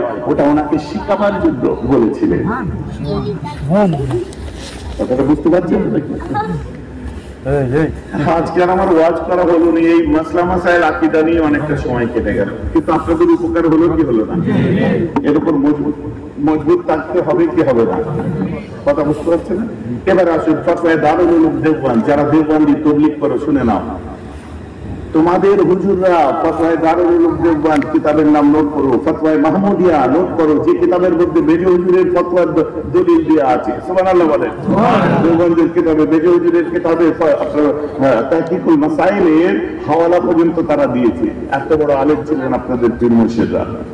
ফতোয়ায়ে ইমদাদিয়া করে দেখো, মুফতি শফি সাহেবের ফতোয়া দেখো, সদর মুফতি দেওবন্দ, মুফতি আব্দুর রহমান সাহেবের ফতোয়া দেখো, সব জায়গায় বলছে সেই জানাজার পরে হোক, আগে হোক, কবর দেওয়ার পরে হোক, আগে হোক, যে কোনো অবস্থায় হর হালে যে কোনো জায়গা থেকে ইসালে সওয়াব করা, এটা আমালে মুস্তাহাব। জোরে বলুন সুবহানাল্লাহ। কেউ যদি তাবলীগ করো খবরদার ফতোয়া দেবে না যে দোয়া করতে নেই, তাহলে এই ফতোয়াটা তোমাদের হুজুরদের বিরুদ্ধে চলে যাবে।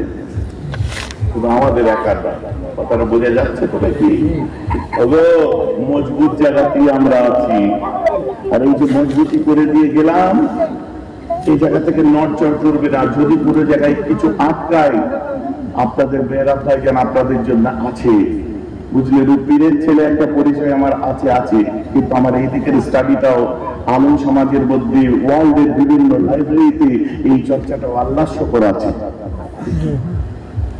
আপনি লেবাননে যে আলোচনা করতে যে আশারি মাতুরিদি আলমদের মধ্যে হিন্দুস্তানের নাম খোঁজেন, আল্লাহর শুকর সেখানে আমার নাম আপনারা পাবেন। ইউনিসেফ যে ওয়ার্ল্ডের সব থেকে বড় সংস্থা, সেখানে মুসলিম ধর্মগুরুদের নাম খুঁজতে যাবেন, আলহামদুলিল্লাহ আপনাদের এই মোটার নাম পাবেন। বুঝতে পারছেন? অর্থাৎ ওদিকেও আমার একটা তো পড়াশোনার লাইন আছে। এখন অনেকে অনেক কিছু কথা বলে, শুনি, বাস কি করবো? কিস্তিতে মোবাইল কিনে পাকা রাস্তায় পাশাপাশি কেউ যদি কমেন্ট করে, আমি গিয়ে ভুল করবো? সে গায়ের গোসা মেটাচ্ছে, মেটাক না। কথা বলছি বাবা, দামি গাড়ি, হ্যাঁ আশ্চর্য। আমি আমার জাকাত আদায় করার পরে তুমি এটা চোখে দেখতে পেলে রে, এই রমজান মাস গেল, আমার বিভিন্ন জমিয়ত উলামায়ে বাংলা আসামের ৭৯টা শাখায় কাপড় গেল ১০০ পিস করে। আমি কি বড় টাকার নাকি? কেউ বলবে যে আমার টাকা নিয়ে ভাইজান দিয়েছে? আমার নিজের যখন আমি ওখানে বসে জাকাত আদায় করি আব্বাজানের স্টাইলে, যার অর্থ লাগে অর্থ দিয়ে যাই, লাস্টে পাঞ্জাবি দিয়ে একটা দোকান সমেত কিনে নিয়েছি। বুঝলেন? যা পাঞ্জাবি আছে সব দিয়ে পুরো দোকান সমেত কিনে নিয়েছি। তার আমার অত লাগে না, কিন্তু মানুষ হাসবে, মানুষ করবে। আজকে পিএনএস মিশন চোখে দেখুন, আজকে দেখুন আপনার ২৪,০০০ স্কোয়ার ফিটের করে ইকো পার্কের পিছনে হযরত নুরুদ্দিন ইন্টারন্যাশনাল স্কুল দেখুন, আলিফ গার্লস মিশন দেখুন, জামিয়া দেখুন। হিন্দু আপনার পশ্চিমবঙ্গের মধ্যে দেওবন্দ থেকে এসে বলে যাচ্ছে বাঙালি আউয়াল নাম্বার। এইসব খেদমত তো আমরা করছি, আর এত ছোট চোখে দেখছেন কেন? আপনার এলাকার ইমাম সাহেব, হুজুর সাহেব যদি তিনি অ্যাপাচি গাড়ি চললে আপনার কষ্ট লাগে, ওই ইমাম সাহেবের থেকে আমি একটুখানি ভালো গাড়ি চড়তেই পারি সিঙ্গাপুরে। বুঝলেন? এই ছোট ছোট চোখ আমাকে দাওয়াত করে নিয়ে গেছে, এবং জাল টুপি চাপা মাথায় দিয়ে গেছে, কপাল ঢাকা দিয়ে একদম বুঝলে এয়ারপোর্ট থেকে নিয়ে গেছে, আমাকে নিয়ে যাচ্ছে হামার গাড়িতে করে। আমি তাকে ইংলিশে বলছি, দোস্ত গাড়ি কার? ইংলিশে বলছে আমার। আর হাসির ভিতর চোখই দেখতে পাচ্ছি না। ঘরে নিয়ে গেছে, গিয়ে দেখি মিনি কুপার রাখা আছে। আমি ওটা কার? ইংলিশে বলছে তোমার ভাবি। আর আমি যখন একটু চিন করতে পারবে তখন ওইটা নিয়ে বার হয়। আমি চোখ ভালো আমাদের ওখানে জন্ম হয়নি, কথা দিয়ে তোকে শেষ করে দিতে। চোখে দেখতে পাইনি, হুজুরদের গাড়ি দেখছি, মেহরাব সিদ্দিকের গাড়ি দেখছি, মক্কার ইমামের জিএমসি চোখে দেখতে পাইনি, ক্যাডিলাক চোখে দেখতে পাইনি, 7-8 কোটি 10 কোটি টাকা দামের গাড়ি চলে। আজকের দিনে এগুলো কি কোনো ব্যাপার? একটা মানুষ গাড়ি চলবে না? একটা মানুষ ঘরে একটু ঠান্ডা মেশিন এসি লাগাবে না? এখনকার এগুলো ফ্যাশন রয়েছে। হ্যালো, মোটর সাইকেল আগে গ্রামে একটা বাইক, মানে ভাবরে ঘটি দেখেছিস কি আওয়াজ? ওদের পাড়ায় প্রথম কে এনেছিল জানিস? তখন হারিকেন দেখতে লোক ছুটে এসছে, 7 পাড়ার লোক জিজ্ঞেস করে মুরব্বীদের। হ্যাঁচার দেখতে লোক ছুটে আসতো। আর এখন হ্যাঁচা কোথায়? ঘরে ঘরে ইনভার্টার লাগানো আছে দেখো। আর সেসব যুগ আছে? তুমি আগে যখন কারিগরি করতে, তোমার ডেলি পয়সা ইনকাম করে সংসার চালাতে দম বেরিয়ে যেত, আজকে উস্তাকার হয়েছে। তোমার জীবনযাত্রার উন্নতি আল্লাহ করিয়েছেন কি করেন? সবার হচ্ছে। তা আমরা কি ঘাস কাটবো খুশি হবে? সাইকেল করে আসবো খুশি হবে? অটো করে আসবো খুশি হবে? কথা বুঝতে পারছেন না? লোক জলে জ্বলুক, একেবারে অডি কিনেছি RS মডেল। অনেকের কষ্ট হলো, আর আমার ভাইদের ভাইজান যান ঠান্ডা হলো। কথা বুঝতে এমজি কিনেছি, আবার কিনেছি তো লোক দিয়েছে। আসামের নাম্বার দেখবেন, নাগাল্যান্ডে একটা ফ্যাক্টরি উদ্বোধন করেছি, লোকে দিয়েছে। তো কি করবো? ফেলে দেবো? তোকে মসজিদের দুটো লাড্ডু দিলে ফেলে দিস? খাওয়ার পরে হাত বলতে চেটে আমাদের আমি ফেলে দেবো? একদম খারাপ, বুঝলেন না? বোঝার চেষ্টা করো। আল্লাহ রাসূল বলছেন কিনা আমার হাতে যে রয়েছে বুঝুন। সাকিফায়ে বনি সাইদা আমার রাসূল দিন দুনিয়ার বাদশা বসে আছেন, সাহাবায়ে কেরামরা এলেন, আসার পরে বলছেন আনুবাদা বিন সামিতিন কানা শহীদ বদরা ওয়া হুয়া আহদুন মুকাবায়ে লাইলাতুল আকাবা আন্না রাসূলুল্লাহ সাল্লাল্লাহু তাআলা আলাইহি ওয়া সাল্লাম وحوله إصابة من أصحابه بايعوني على أن لا تشركوا بالله شيئا ولا تسرقوا ولا تزنوا ولا تقتلوا أولادكم ولا تأتوا ببهتان تفترونه بين أيديكم وأرجلكم ولا تأسوا في معروف أو كما قال عليه الصلاة والسلام. رواه البخاري شريف كتاب الإيمان حديث نمبر 17. إجا بقول الله بابا বুখারী খুলুন, কতটা সঠিক জায়গায় আপনারা আছেন বুঝতে পারবেন। আল্লাহ রাসূল বলছেন এসো তোমরা আমার কাছে বায়উনি, আমার কাছে তোমরা বায়াত হও। বলেন না সুবহানাল্লাহ। আমরা বায়াত হই কি হই না? জি। এখন যদি বলে পীর কথা কি কোরআনে আছে, হাদিস কোরআনে পীর কিছু আছে? কি দিয়ে মারা দরকার?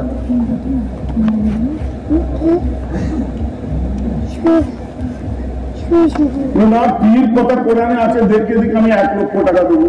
আমি ঘুরিয়ে বলছি নামাজ কথা কোরআনে আছে দেখিয়ে দিয়ে আমি তোকে 2 লক্ষ দেবো। রোজা কথা কোরআনে আছে দেখিয়ে দিয়ে আমি তোকে 3 লক্ষ দেবো। আমাদের 2 খানে কি আছে? জোরে বলুন। ফারিস্তা আছে, ফারিস্তা কথা কোরআনে আছে দেখিয়ে দিয়ে আমি তোকে 5 লক্ষ দেবো। 1 লক্ষ মানে 5 লক্ষ, 2 লক্ষ, 1 লক্ষ, কত হলো? 8 লক্ষ দেবো আমি। দেখা তুই পীরে আটকালে আমি তো অন্য জায়গায় আটকে দেবো, তোকে নামাজে আটকে দেবো আমি। ধরুন মুসলমান, কোরআনে নামাজ বলে কোনো কথা নেই। কোরআন বলছে আকিমুস সালাত, নামাজটা ফারসি ভাষা, এর আরবি হচ্ছে সালাত। রোজাটা ফারসি ভাষা, এর আরবি হচ্ছে সাওম। ফেরেশতা ফারসি ভাষা, এর ফেরেশতার আরবি আমানতু বিল্লাহি ওয়া ফেরেশতাইহি। পড়েছেন নাকি? না। কি পড়েছেন? আমানতু বিল্লাহি ওয়া মালাইকাতিহি, ফেরেশতার আরবি হচ্ছে মালায়েকা।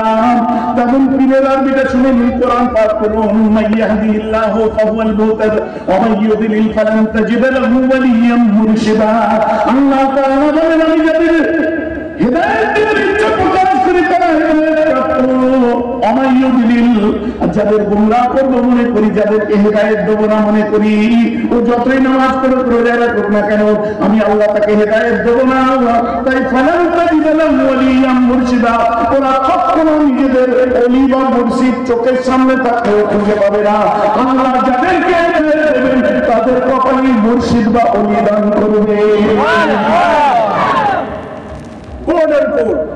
কোড অ্যান্ড কোড কোরআন থেকে আমি মানে করে দিলাম। কথাটা বুঝতে পারছেন তো নাকি? আল্লাহ বলছেন আমি যাদের হেদায়েত দান করব তাদের কপালে আমি মুর্শিদ বা অলি দান করব। আমরা মুর্শিদ মানি তো নাকি? অলি মানি তো নাকি? তাকে তুমি যতই নামাজ পড়ো রোজা রাখো ওতে কোনো লাভ নেই। আমি একাই চা পাবো, খুবই পাবে না। কেন বলেন তো? অত কাপ নেই। অতএব কাপ যার চাও তার। আল্লাহ বলছে মুর্শিদ যার হেদায়েত তার।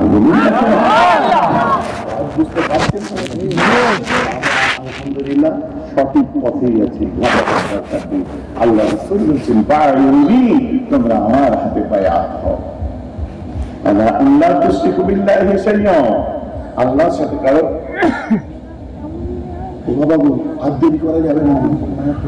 কটা বাজে দেখেন? আরেকটু বলছেন 1টা বাজে আমাকে যে আবার ওয়াজ করতে হবে আর এক জায়গায়। আর একটা বরাত আছে জানেন? বরাত বোঝেন তো নাকি? পাগল টাগল আছে বুঝলেন এই যুবকগুলো। আমি বলি পাগল আমি এত রাত জাগি না। ভাইজান ওই দিকেই তো যাবেন, একবার ঘুরে যাবেন বনর স্কুলে। জুনায়েদ ওয়াজ করছে, জুনায়েদের পরে আমি যে 1:30টার সময় উঠবো। বুঝতে পেরেছেন? আপনাদের এখানে ওঠার কথা ছিল 10টায়, নামার কথা ছিল 11:30টায়। আমি এখানে এসে উঠলাম 11:10-এ আর নামবো ইনশাল্লাহ 1:10-এ। টাইমটা বাড়লো কি বাড়লো না? একটা কথা আপনারা বলেন। আজকে একটা ঘটনার মানে বলছি, আজকে যে কথাটা আলোচনাটা হয়েছে কন্টেন্ট বেস আলোচনা। এই আলোচনা আপনি ভাবছেন আমি সহজে করে দিলাম, এর পিছনে আমার কতটা খাটনি লেগেছে বুঝতে পেরেছেন? টোটাল একটা ক্লাসে পড়াতে গেলে যেভাবে পড়াতে হয় আমি ঠিক হাদিস তুলে তুলে সেইভাবেই আপনাদের কাছে ব্যাখ্যা করেছি যে আপনারা কতটা সঠিক পথে আছেন। এ থেকেই প্রমাণ হয়। পথে 5 জনে আর ভুলাতে পারবে না। জানি আপনারা তর্ক করবেন না, কিন্তু নিজে সঠিক জায়গায় আছেন এটা তো বুঝতে পারলেন। কথা বুঝে যাচ্ছে? হ্যাঁ, জায়গাটা বুঝে গেল যে আমরা সঠিক জায়গায় আছি। বাকি বাবা মদের বুঝাচ্ছে, যাদের বুঝালে কালকে বুঝালে যাক। কালকে আবার একটা আমার প্রতিবেশী ভাইদের অনুষ্ঠান আছে, সকাল সকাল বাড়ি চলে যাব, রাত করবো না। এখন আপনারা আমাকে ছুটি দিন। আমার রাসূলের প্রতি সালাম।